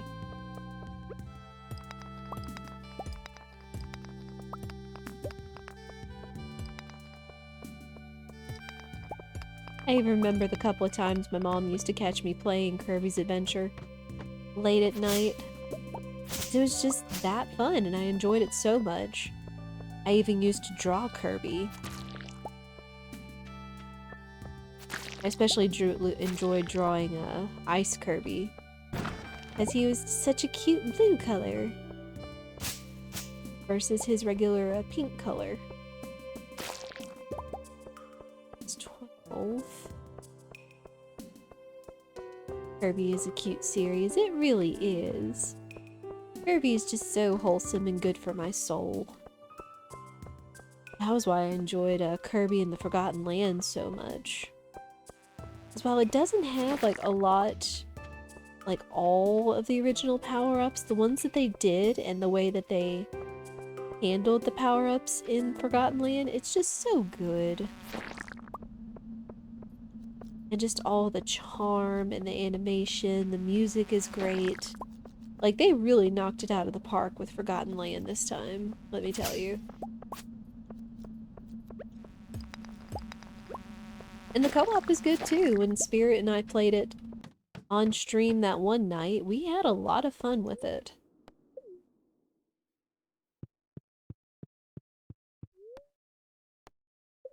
Seems like a modern Kirby's Dream Land for Switch. Haven't played it much, but it's on my backlog. I really enjoyed it. Do highly recommend it for anybody that enjoys good platformers or cute games and whatnot. Oh, how about that? Ancient Seed Artifact. We take those. Free Ancient Seed. Hmm.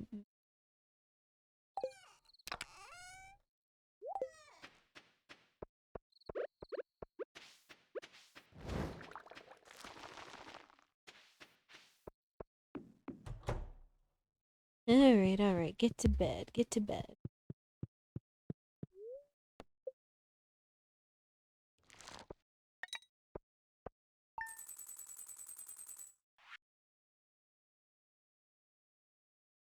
Void salmon and the catfish.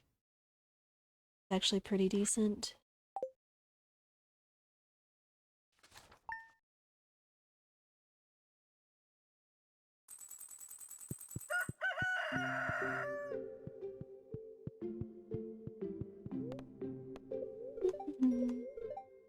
Spirits are very displeased.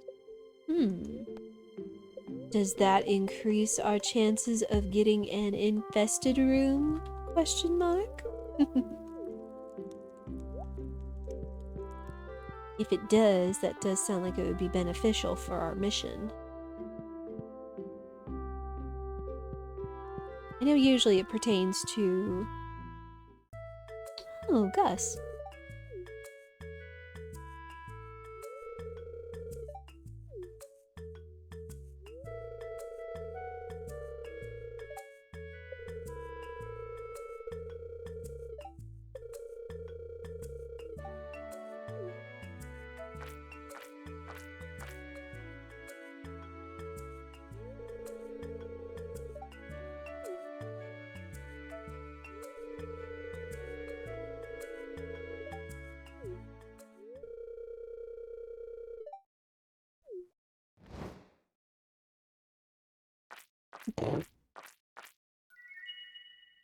What kind of pot does he have?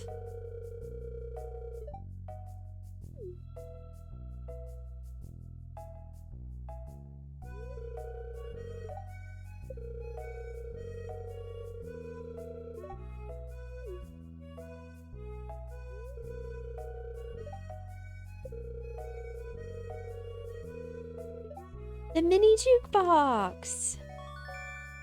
Huzzah!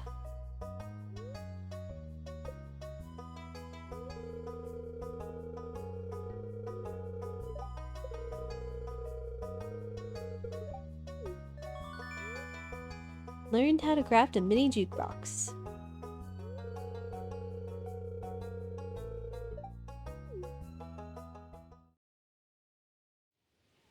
Okay. Well.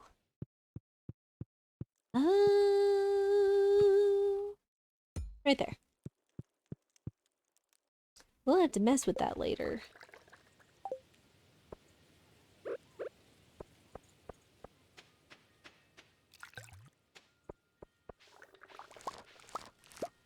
Oh, our yams are ready.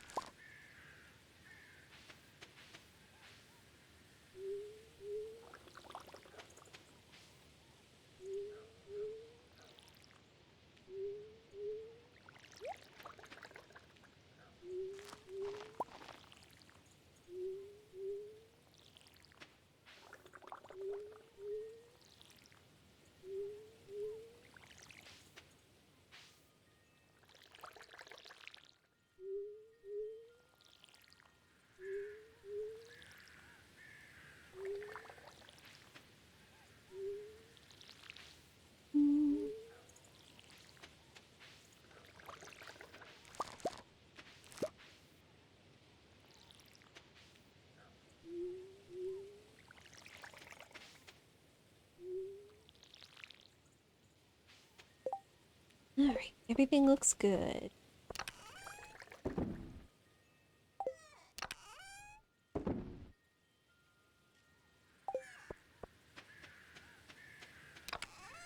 But I remember also thinking about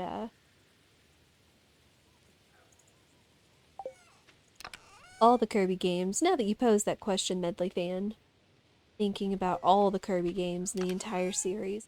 I didn't get as much experience with like the GBA Kirby's, but they were cute and fun as heck. Like I really like the look of the GBA Kirby sprite for sure. It's honestly one of the easiest to parlor as well. But I know Kirby's Return to Dreamland on the Wii was a lot of fun, super cute. I know it seemed kind of overdone, but I kind of enjoyed the super power up gimmick. Just all the different styles and abilities they gave for your regular power ups and everything. The mechanics were fun too.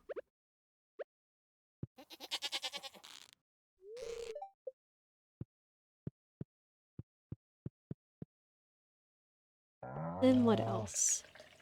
Star Allies was good. Like I enjoyed definitely enjoyed them bringing back some of the older power-ups like yo-yo and cleaning. And then like the buddy gimmicks were neat too.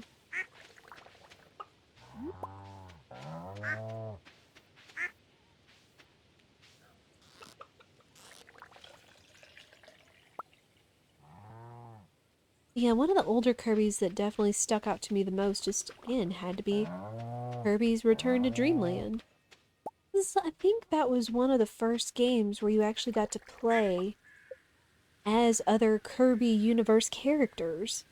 Like DDD, Meta Knight, Bandana D, and all that. And it was, you know, neat that they all had their own things to offer.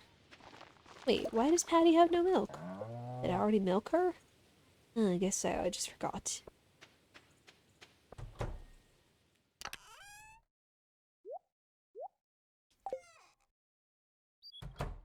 Wait, put the bucket back.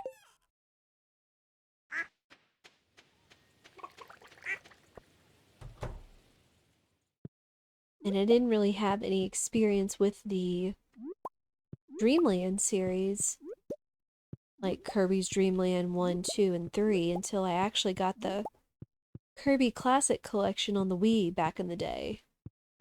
Which, that was neat too, and it was neat that they included the soundtracks for some of the games in that.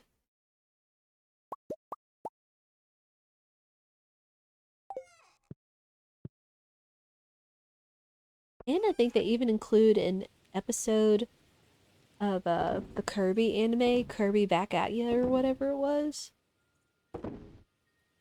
which was also kind of neat back in the day.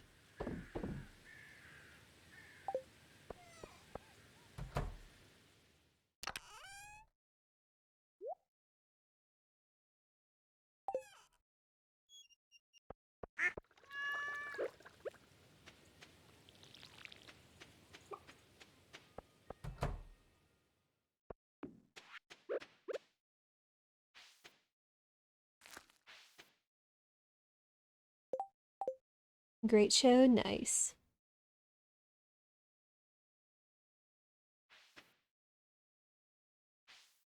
Let's just go ahead and pick all of these.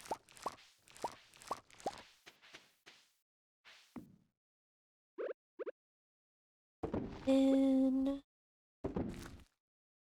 turn some into seeds.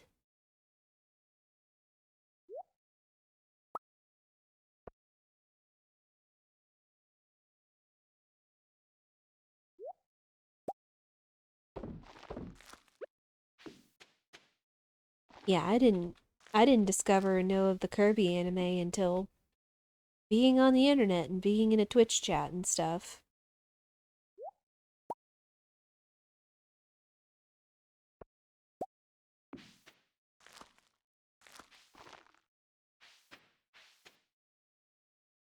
It was a solid Saturday morning cartoon for sure. You miss those days? Yeah.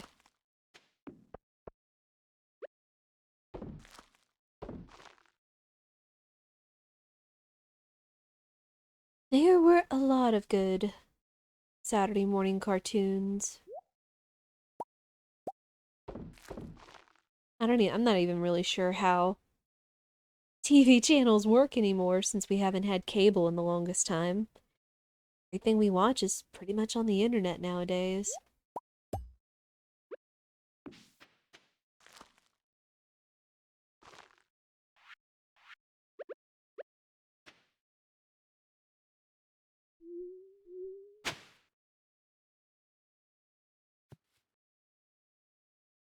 Haven't had it since you moved either. I feel that.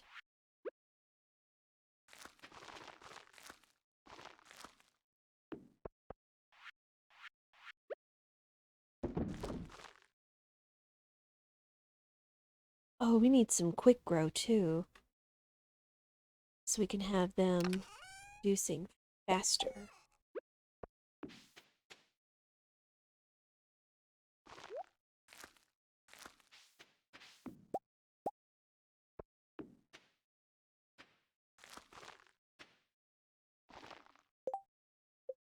Let's see.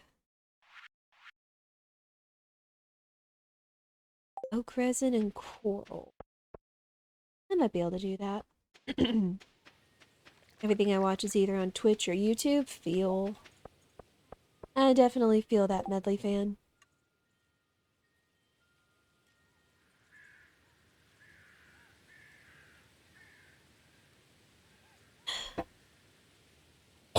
Excuse me. Gotta stay hydrated, chat. Yeah, I do honestly feel that. Is that what I watch is either on Twitch, YouTube, or even Amazon Prime. Like if you have Amazon Prime and their Amazon Video service, there's a lot of good stuff on there that you can watch for free, as well as the assortment of movies that they have come out every month. Even some of the new stuff is reasonable. And of course, if you have Amazon Prime, it means you have Prime Gaming and you have a free sub to give to your favorite streamer every month. Just saying.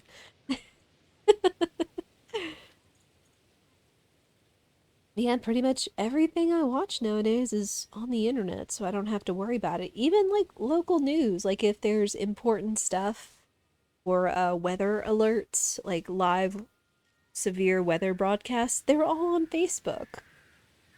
Like I can all watch that like through the app or through Facebook or whatever, social media.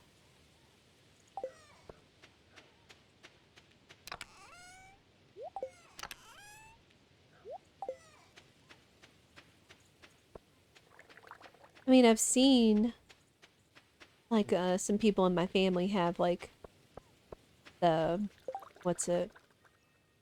Like they have cable and other TV services and stuff, but most of the time it doesn't even really look like there's schedules and channels. It almost looks like you can get anything you want, like on demand.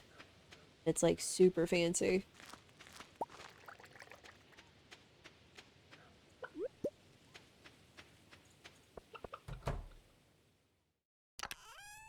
The one is severe disadvantage for me, completely out of the loop with local events and need to hear about them from my mom.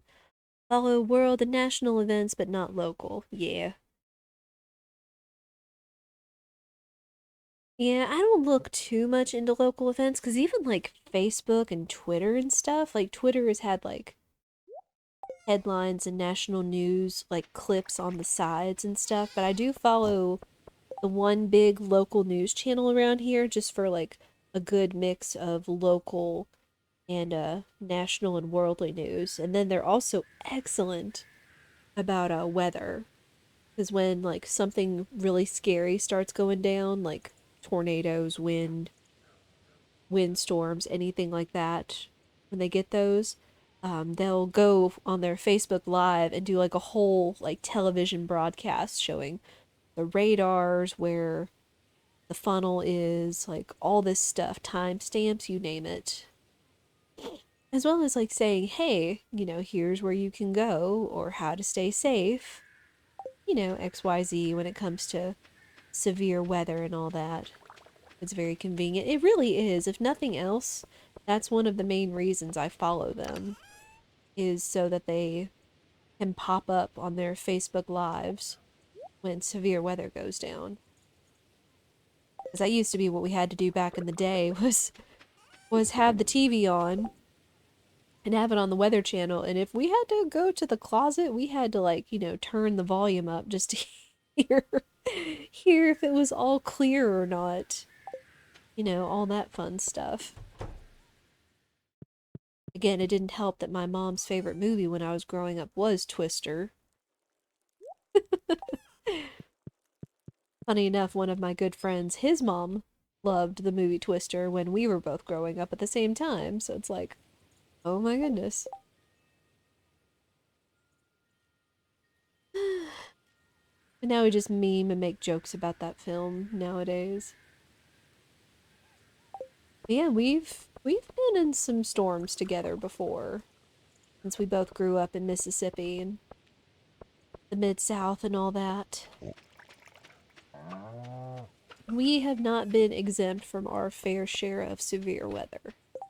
We have certainly been blessed to not have been struck by the severe weather that passed through, but we have not been out of the eye of it. Which I'm actually kind of surprised with as hot as the summer has been. We haven't had like more cold fronts or severe weather, thunderstorms coming through. Like we've had them come around us, but definitely like not on top of us. In fact, it feels like all the storms have been bubbling and avoiding our area altogether. So we haven't been getting any of this lovely rain or wind or ability to cool the area down. It hasn't been that bad though. Not as bad as that heat wave was like 2 weeks ago. Ugh. Heat waves are no fun. Okay, what do we need to do? Let's go up into the mine. See if we can't take us out some slimes.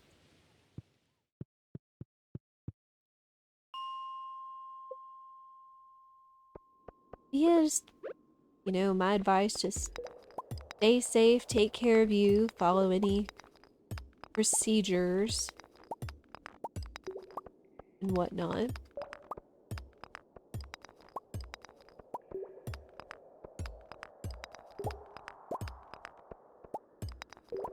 It's kind of neat because I know there was actually a government official from my hometown. Like, he used to be, like, in government in my hometown for, like, years. Super sweet man. But now he is a meteorologist for the area. And he also does weather reports and Facebook Lives whenever severe weather comes around. It's kind of cool.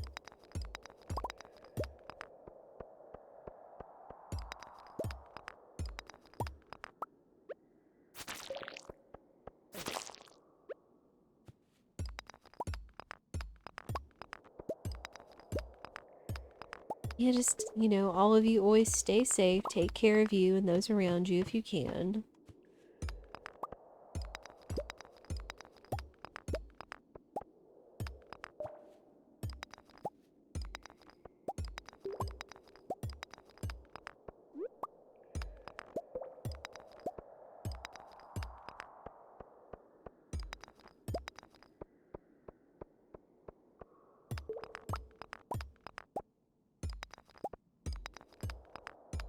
You used to watch the weather every day, you're hooked.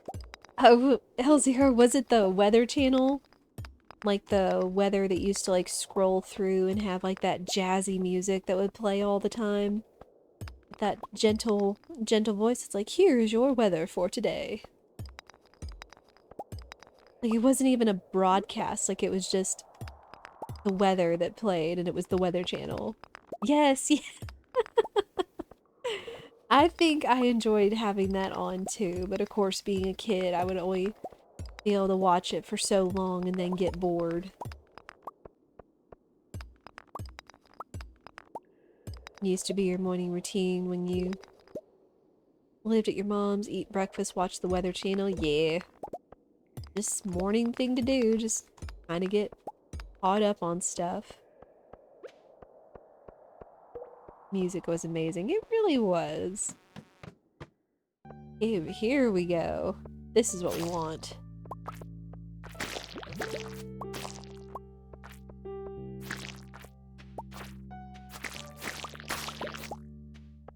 All the slimes.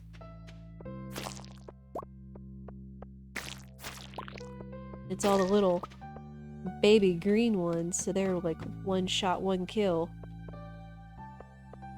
As grim as that is, I know.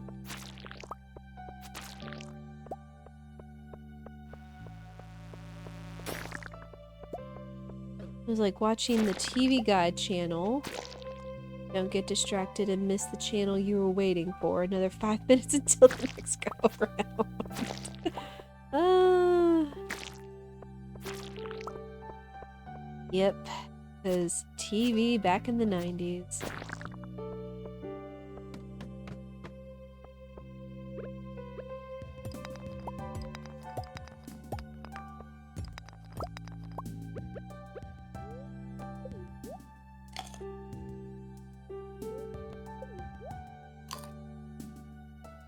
Back before the guide button was a thing, yeah. Yep. Oh, the guide channel with the scrolling schedule and the ads that used to play on the top, like all the infomercials and things. Man, we are digging deep. Digging deep in the nostalgia.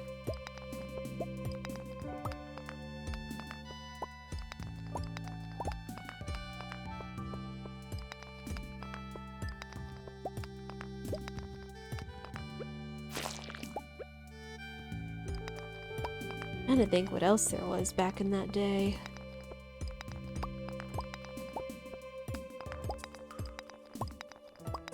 Oh, I know something Spirit used to tell me when he was a kid growing up in the same age as I was.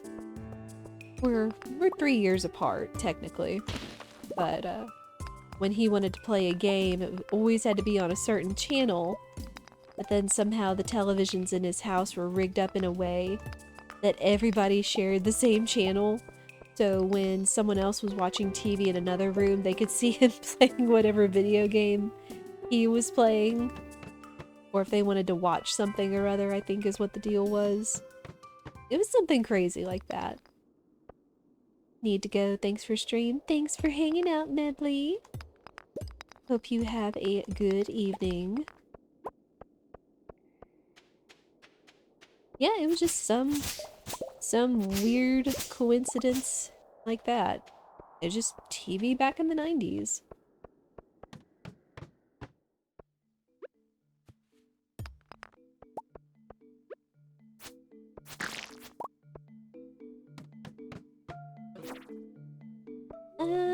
We're out.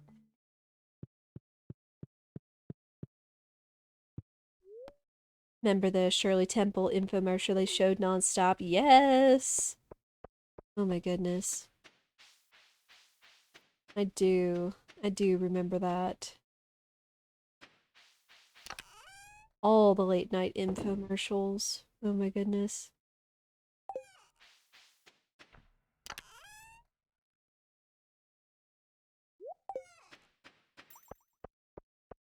Oh no, Zero, you're gonna get it stuck in my head.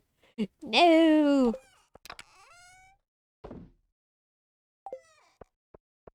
Song lives rent free in your head. I know. It's like it's just gonna be like there because you just know. Like even if you didn't watch the show yourself, like that infomercial just cemented it in your head because that was the only like infomercial that always played.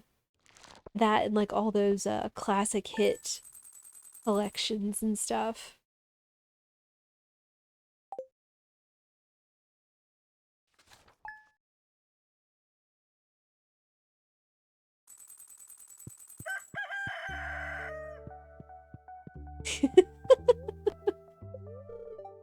uh, 90s infomercials. Oh my goodness.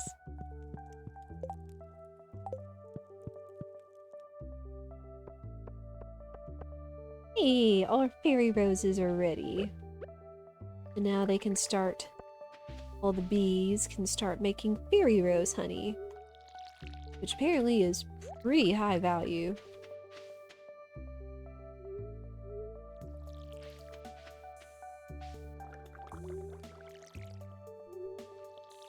They were so cheesy. They were. Oh my goodness.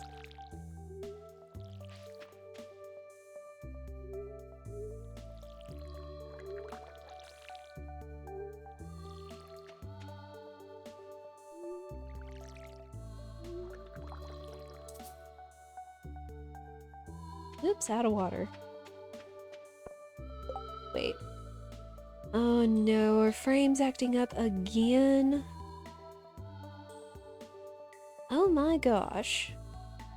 It is just like tanking.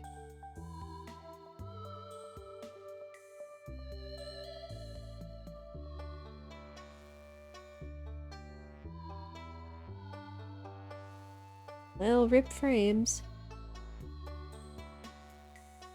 I may have to see about changing, literally changing channels next time. I don't mind it as much for Stardew, since again it's not high action, but man, I really don't want this happening during Persona 5 next week. I think I changed it the last time we were experiencing bad frame drops, so maybe, hopefully, that would fix it? Jeez. Yeah, there go all the frames. It's bouncing back, but it hasn't stabilized yet. Like, it's back up to, like, the normal kilobytes per second, but the OBS at the bottom was still flashing. Are you good? You good? Jeez. Talk about problematic. I see out of the corner of my eye that my stream is practically a slideshow. Sheesh.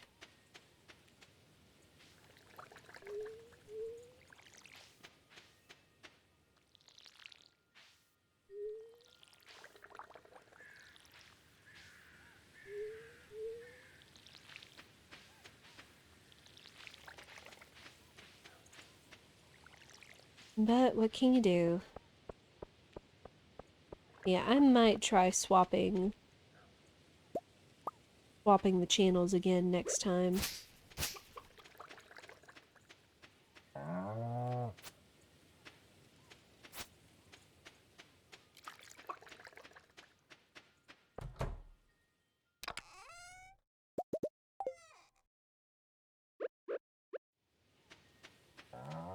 Such an awful feeling while being live. It really is. Like, just the frustration, feeling powerless, feeling like what it does for your viewers. Your regulars will understand, but sometimes, you know, it's kind of like us with discussing television. Sometimes you just kind of want to keep watching, but if you have somebody have to stop and worry about frame drops, sometimes it's just kind of out of your control.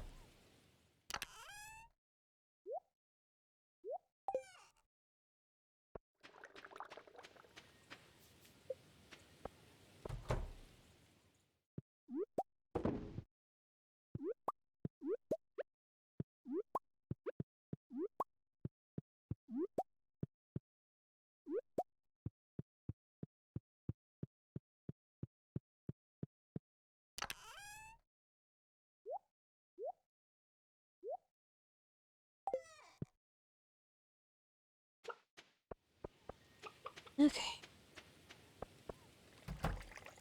Right, I need to make some deluxe grow. So we can sprinkle that on our seeds and hope they grow faster. Which, again, was oak resin and coral.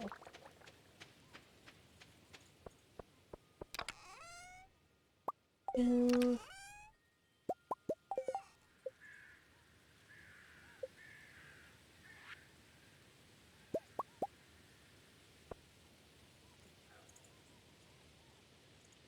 don't think that's going to be enough. Had to refresh, he'd fallen behind. Oh no! Yeah.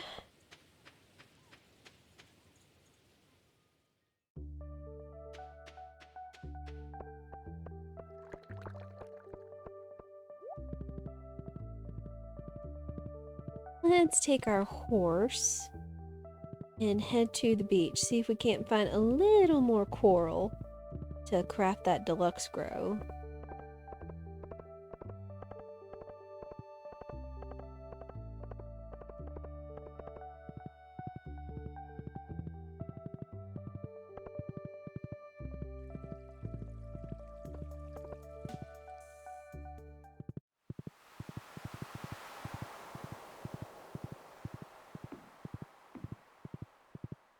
Here we go. Mother load of coral.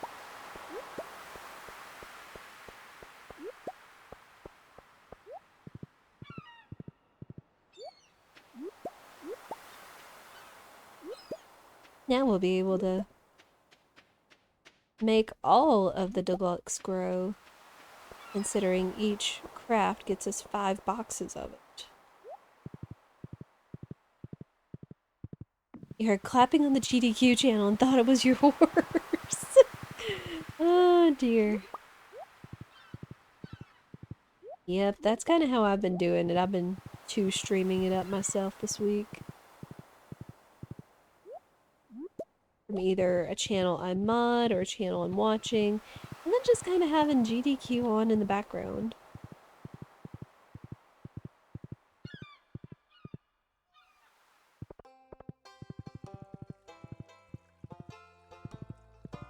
Hey, Weber, how are you?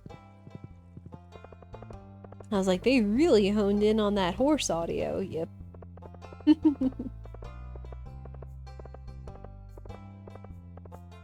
How have you been doing? How's the job going in the summer?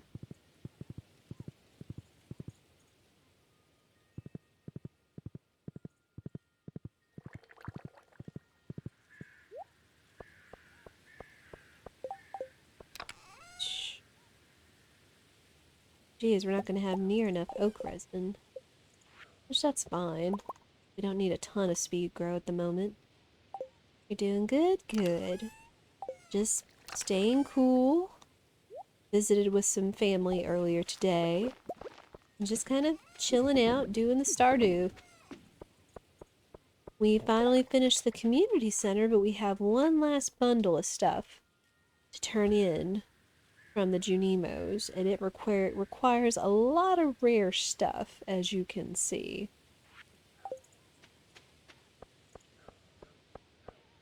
Other than that, we are just trucking right along, raising our animals, our farm, doing all the quests people ask of us.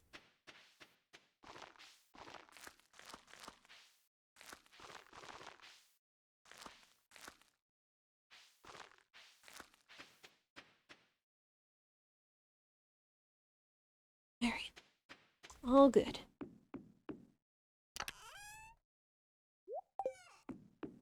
Plus, we were experiencing some wicked frame drops earlier and yesterday, but we make do.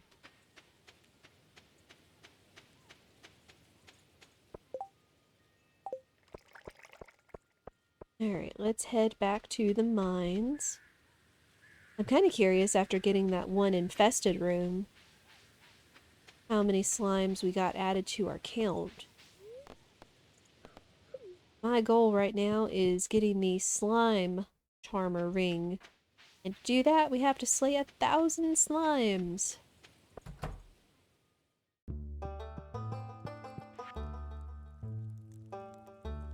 $888. It's what, 112? What I said we needed like 138 last time, I think. So 26 slimes. Which I guess if we got 26 slimes from one trip down into the mines, that's decent. Be nice if we could get more though. So let's go do that. Man, my throat today.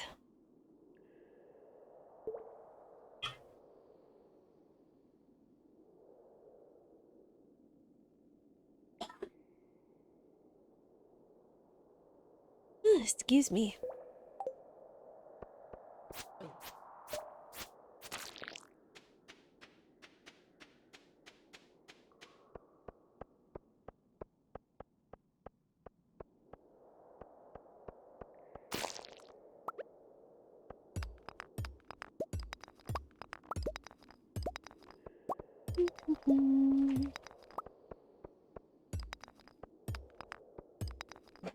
Maybe we can get lucky and get another infested room today.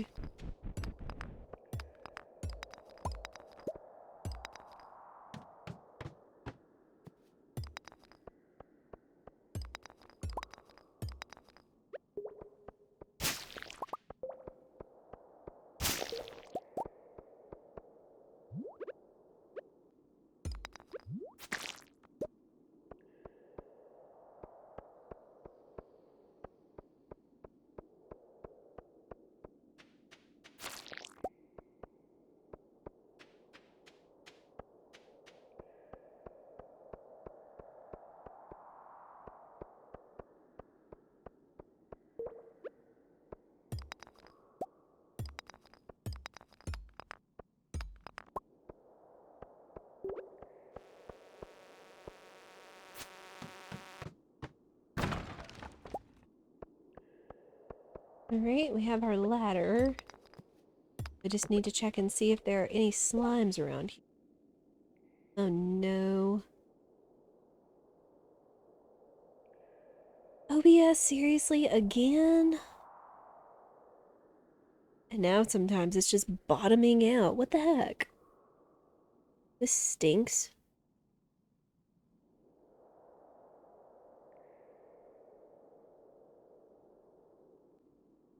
Ay, ay, ay.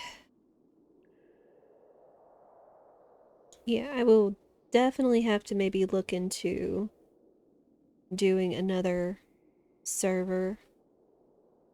I wasn't gonna go too long today anyway, so I think this may be the last day for us before we wrap up. Man, this stinks. 2 big instances of frame drops in one stream. Frames dropping again, oh yeah. Yes, sadly frames are bottoming out. I mean, like, we're already up to, like, over 10,000 frames dropped. Climbing back up, but it just hasn't stabilized yet. And I do encourage you all to go ahead and refresh. I do apologize about the frame drops. I really don't know if it has anything to do with the server I'm on or what the deal is.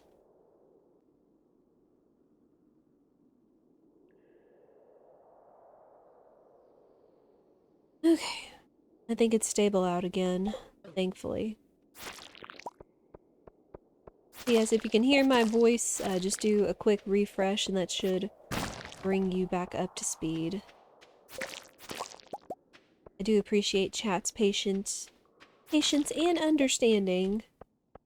If you've been on Twitch for a while, you understand that frame drops sometimes are just sadly something out of the streamer's control.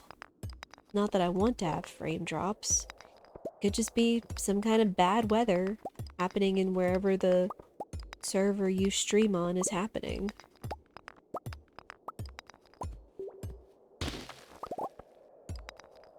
But we make do.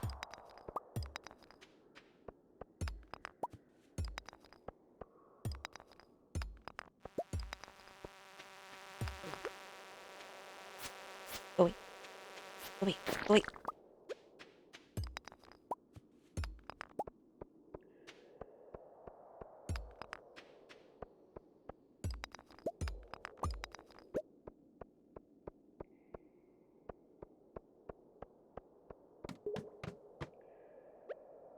I'd like it if we can find another infested room just to see if we can get our slime count up a little higher.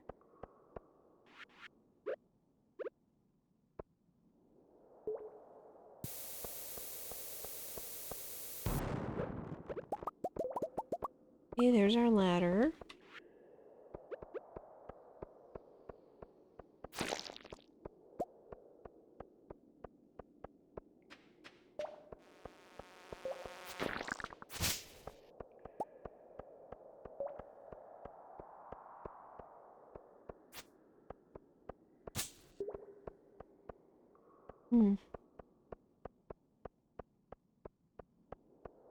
Alright, here's a question for you, chat. With it being summer and all kinds of grill outs or barbecues or whatever, what are some of your favorite summer foods? Could be anything that you typically eat in a summer, or don't typically eat in summer, but it's something you eat during this time of year. And even if you're in the southern hemisphere, where summer means it's technically winter for you, or summer means cold temperatures, that is also valid. I'd be interested in hearing things you look forward to eating in summertime.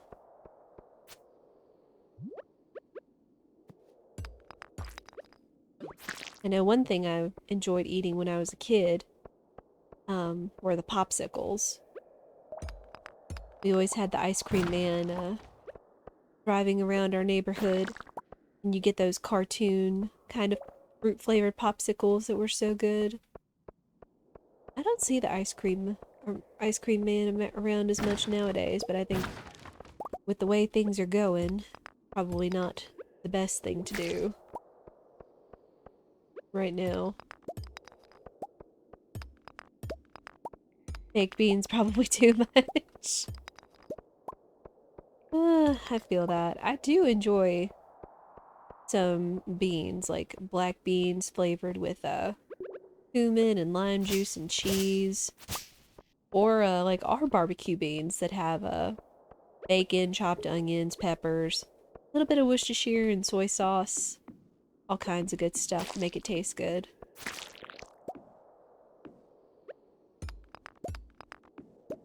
And the Flintstones push-up sherbet. Yes, I remember those when I was a kid too. Super tasty. You know, one thing I love making this during summertime. Especially, one, because it's really decently inexpensive. And two, it's just a good time of year for it. It's very seasonal. But I love doing grilled corn in the husk. And grilled chicken. Like such as grilled bone-in thighs, legs. There go the frame. Ah! Yeah, this will be the last day. Man! Yeah, I will definitely look into it. I may just have to swap back to auto choosing a server again. I know the last time we were having bad frame drops, I chose a specific one. And I think I chose like Central Texas or somewhere out there rather than Atlanta. Something like that. But we'll change and hopefully that does fix the problem. Man. Already up to 13,000 frame drops. Goodness. That stinks.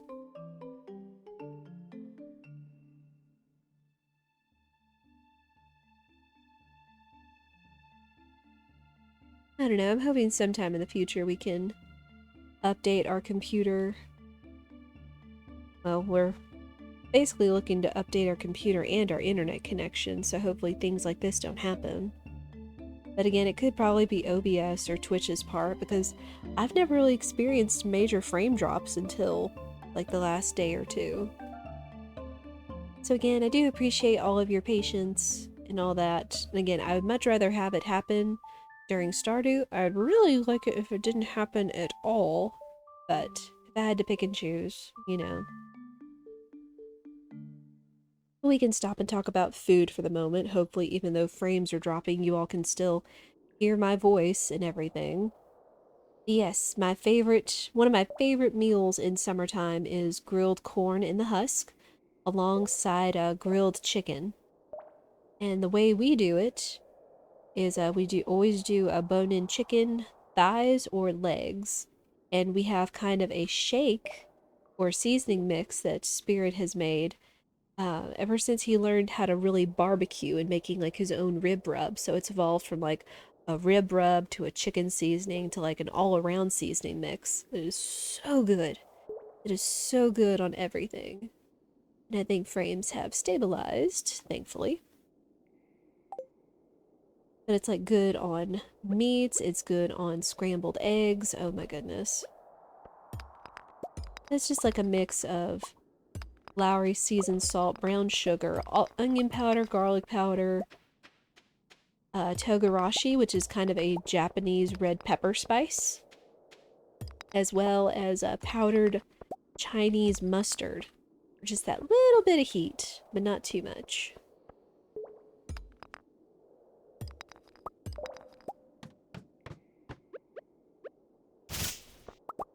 Yeah, we'll sprinkle that all over the chickens and then grill those out with the corn. Super good. I also, of course, enjoy ice cream in the summer, especially when, like, the good ice cream goes on sale. Oh my gosh. We've been really fortunate with our local grocery store. They've been having a sale on Bluebell ice cream lately. And so whenever it goes to, like, practically half price, talking like almost $8 ice cream to like $4.50 or whatever, we always get what's called bride's cake, which is essentially an almond ice cream base with cake pieces and amaretto cream cheese frosting swirled inside it. Oh my gosh. That stuff is amazing. Like, I'm not one for chocolate, not to knock on people that love chocolate, it just means more for them. But I like vanilla, almond, fruit flavors. Oh my goodness, but that ice cream. Yeah, it is Bluebell Bride's Cake, which I think Bluebell is kind of a Texas brand, if I'm not mistaken. Okay, we'll go one more day and hopefully frames will chill out.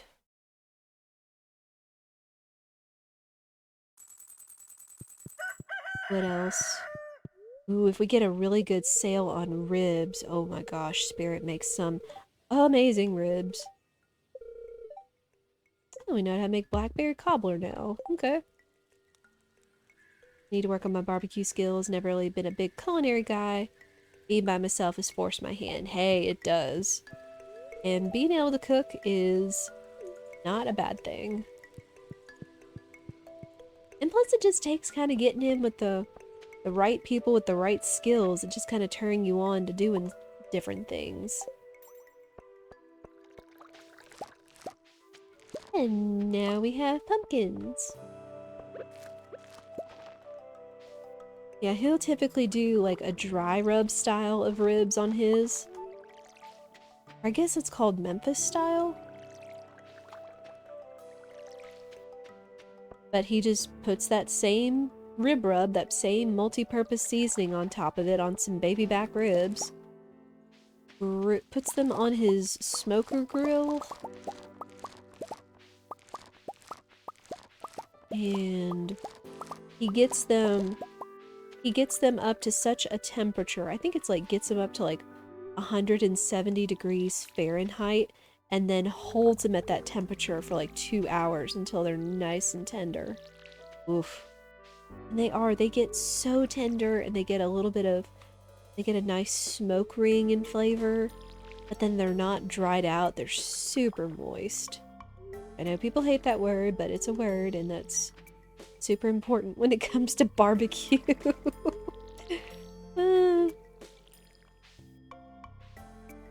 Mom was a great cook, brother got those skills, I was a musician. Hey, still valid. I am friends with a lot of musicians, so I learn pretty fast, but those two are on another level, I bet. I know, Spirit's dad, when he was a bus driver for Survivor? Yes. He was a bus driver for Survivor, not kidding. Whenever they would go somewhere, his dad would always walk into the back of the restaurant to talk to the chefs and observe and learn their skills and tricks of the trade. And that was essentially how Spirit's dad learned how to cook, and that was who taught Spirit how to cook. So that was one of our talking points back when we were dating.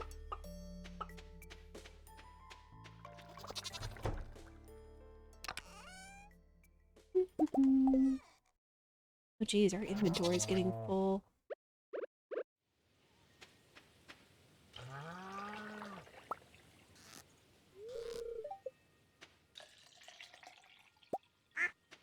And then of course, most of my cooking was self-taught. Like my mom did some cooking. She did most of the cooking and it was all right. But most of any of the recipes that I wanted to learn were from teaching myself and watching Food Network growing up. And that included Alton Brown, which I attribute probably a lot of my skills towards.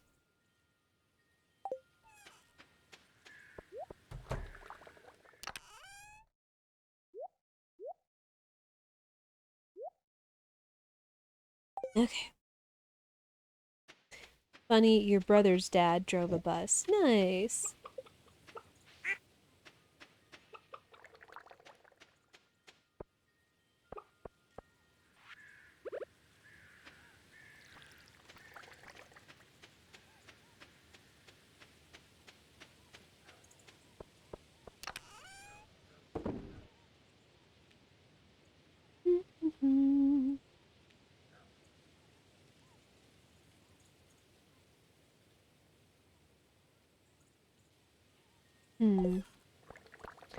Got a few things I need to put away.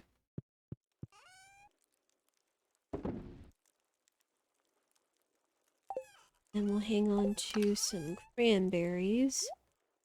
Because we'll keep getting a lot of cranberries until the season's over. But then cranberries are good for things like cranberry candy and other recipes that would be nice. But yeah, with cooking, it is completely up to you what level it is. Cooking is just so accessible.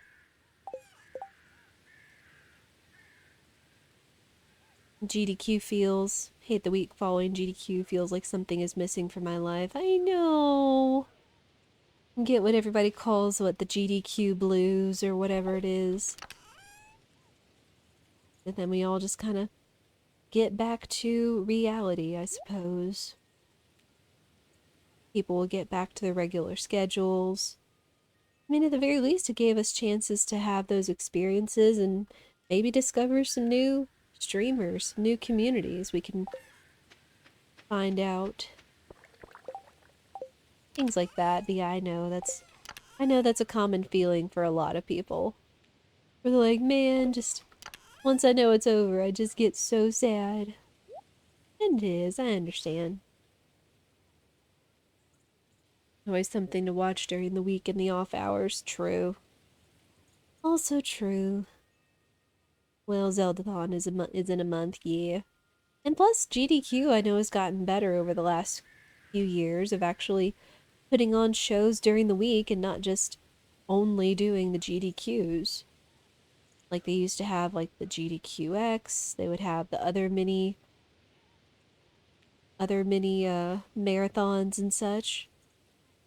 And then they have all the weekly shows and stuff. But yeah, just something about GDQs in general has just been it just kind of hits different.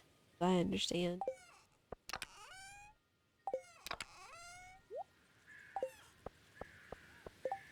Right, we got some pickles.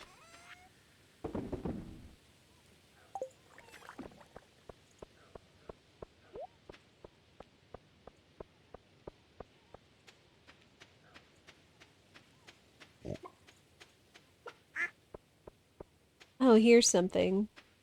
And with cooking, thinking back to cooking, it just hit me. Thinking about things to eat at certain times of year and whatnot. Hmm. Oh, I guess it's in up. Hang on. I miss these. I miss putting these down. Anyway, is it just me or does anybody else like to go against the grain when it comes to the seasons and eating certain foods? Because I know, like, typically, everybody typically knows when it's summer, you want to eat cold stuff like ice cream and whatnot. But, I tend to eat ice cream in the winter too, even if it's, I kid you not, I literally stuck my head out looking at all the snow on the ground when Spirit was outside looking at stuff with I think it was like an Italian ice pop or something in my hand. But yeah, literally eating an ice cream while there's snow on the ground and it's like in the 20s or teens outside. Or even in the summer. Like I like to eat hot things. I like to eat chili. I'm fine with eating soup normally, especially if it's like udon noodles or ramen or whatever. Oof. So I kind of tend to go against the grain when it comes to those kind of seasonal tropes. But I do enjoy eating cool chilled foods when the time and the ingredients hit right. I rarely eat ice cream at all anymore unless I'm hanging out with my best friend. She loves it. Oh, that makes it special though.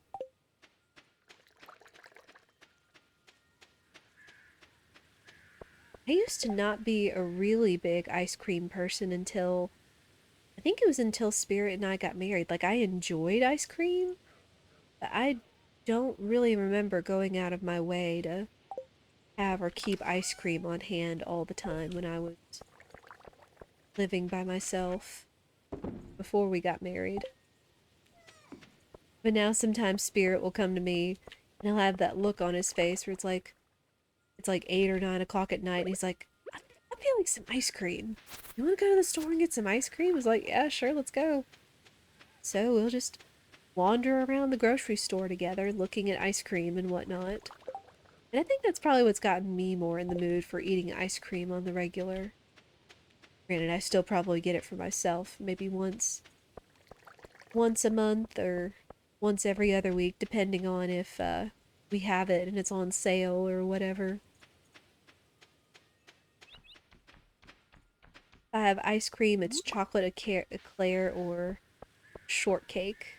Maybe a drumstick. Nice. I've been kind of sad. I know people in my area tend to watch the all the sales that go on with the ads, the grocery store weekly ads, and I know this because when they put a big sale, and typically the way Kroger does it is if they put an item on major sale, it'll normally be like, you can use this up to 5 times on 5 of these items. And I know this because unfortunately it means the ice cream sandwiches I have been watching go on sale that the boxes of 12 or 24 or whatever, those are normally some of the first things sold out, sadly. I was like, man. Did you know sometimes just a good old-fashioned ice cream sandwich just hits different? Just tastes good, yo.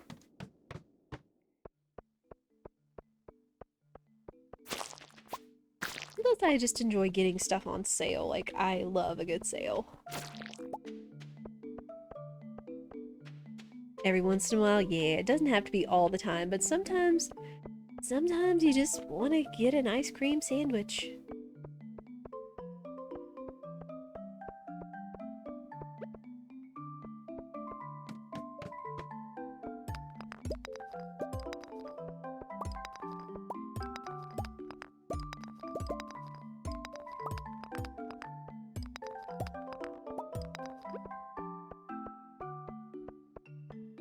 Get the Dairy Queen every blue moon. Ooh.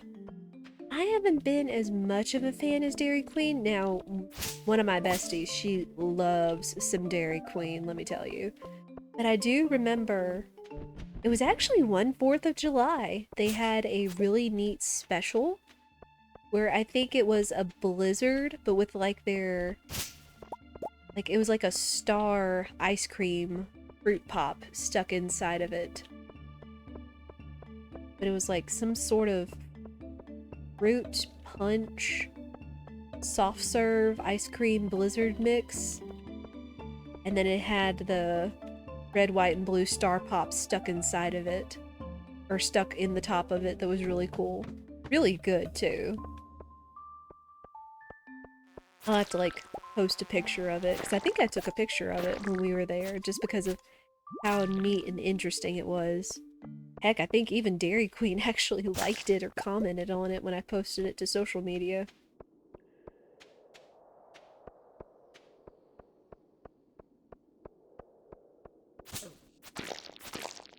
Ooh, I know another dessert thing that I got recently.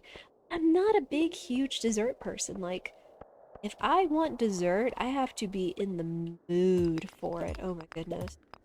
And it has to usually be like a certain thing. But, right around my birthday, we have a place around here called Slim Chickens, which is essentially just like a chicken tender-esque kind of place, chicken place. And they do what they call jar cheesecake desserts. And it's essentially just like a parfait in a jar, in a mason jar. That was cheesecake pieces. It tasted like they'd made their own whipped cream or their buttercream because it was nothing like I've had before. But that, and then they had the Oreo one. And now Oreos, let me tell you, Oreos are something else. I dig some Oreos. Yeah, it was essentially just cheesecake bites, like whipped cream or frosting, and then crushed up Oreos in it. Oh my gosh. It's the first time I'd ever had something like that, but because of a birthday perk, you can get a free one when you're signed up under their app and all that. Their perks rewards are really good too, so it's just a no-brainer. Yeah, I tried that this past March around my birthday, and whoo boy, that is some good stuff. One of my friends does that as a side business, so good. Nice!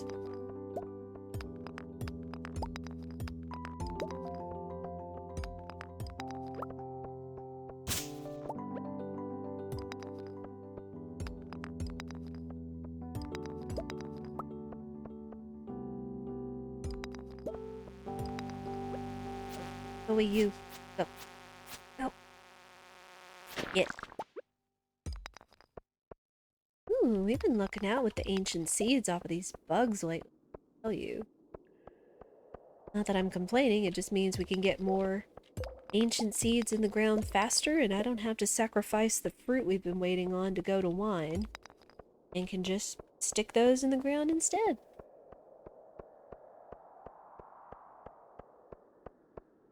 She's actually having a big sale next week. You're excited? Oh man! That's cool. And it's really cool that you're... Here we go. that you're pumped and supporting for your friends like that. You know, shop local, all that fun stuff.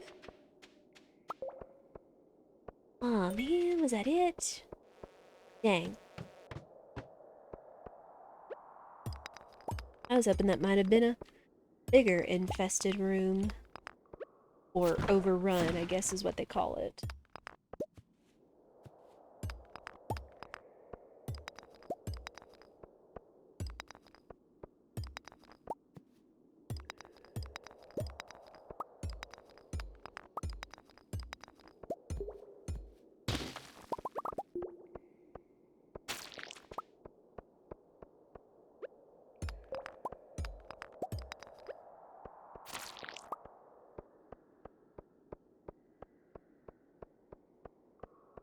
Her desserts are amazing. She made you a banana pudding cheesecake one year. Ooh. No, Spirit loves some banana pudding, so I imagine he would enjoy something like that too. I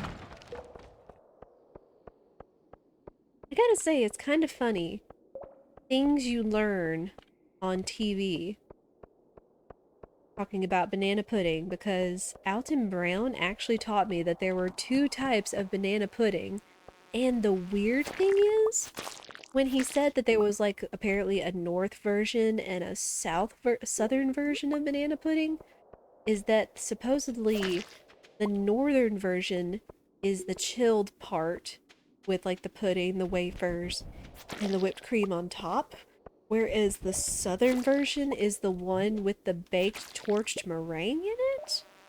I was like, I have never heard of banana pudding with a baked torched meringue on top.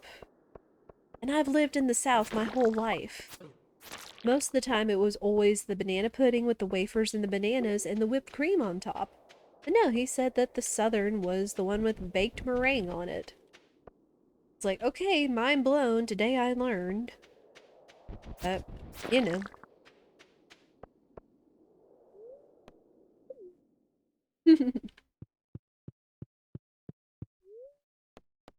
Does banana pudding jars. Nice.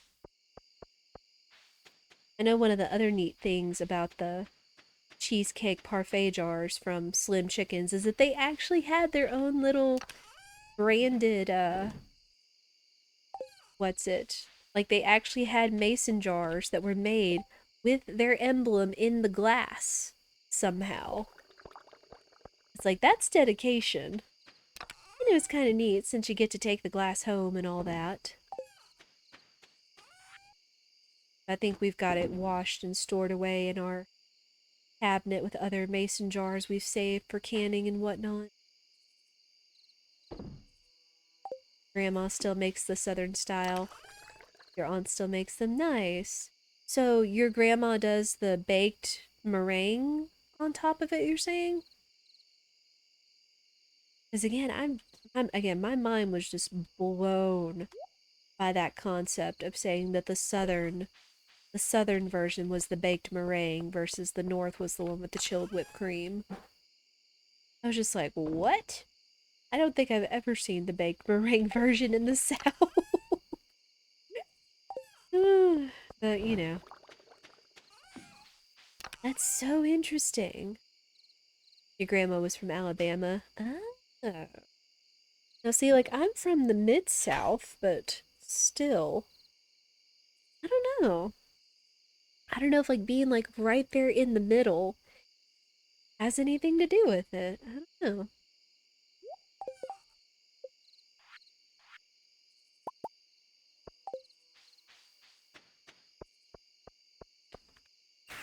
Let me see if I can do this real quick. No, it's gonna be too risky. I thought about trying to sneak into the greenhouse to plant the ancient seeds that we found, but we can always leave that for next time. Never seen the other kind, even though you live in Michigan. Really? Man, that's why I thought it was so weird. It's like it's just completely flipped the whole time. Who knows? But this has been good. We've made some good progress. That is where we are going to call it for today. So Thank you everyone so much that you were here, whether you lurked or chatted. I appreciate you being here. I appreciate y'all being patient with the frame drops and all that. I will look into it and see if we can't resolve that before Persona next week. Next week, again, it's looking like Monday we'll still be able to continue on with Persona 5 Royal as scheduled. I will release the schedule tomorrow, and if there are any changes or updates, I will always let y'all know in the Discord. Which, if you were ever interested in joining the Discord, if you follow the channel and want to stay up with us, you can always type the command !community in the chat at any time, and you will find our Discord, again, where we post the schedule, we share all kinds of fun things and whatnot. But yeah, this has been a lot of fun. Still enjoying the Stardew, still enjoying the Persona 5 Royal. Oh my goodness.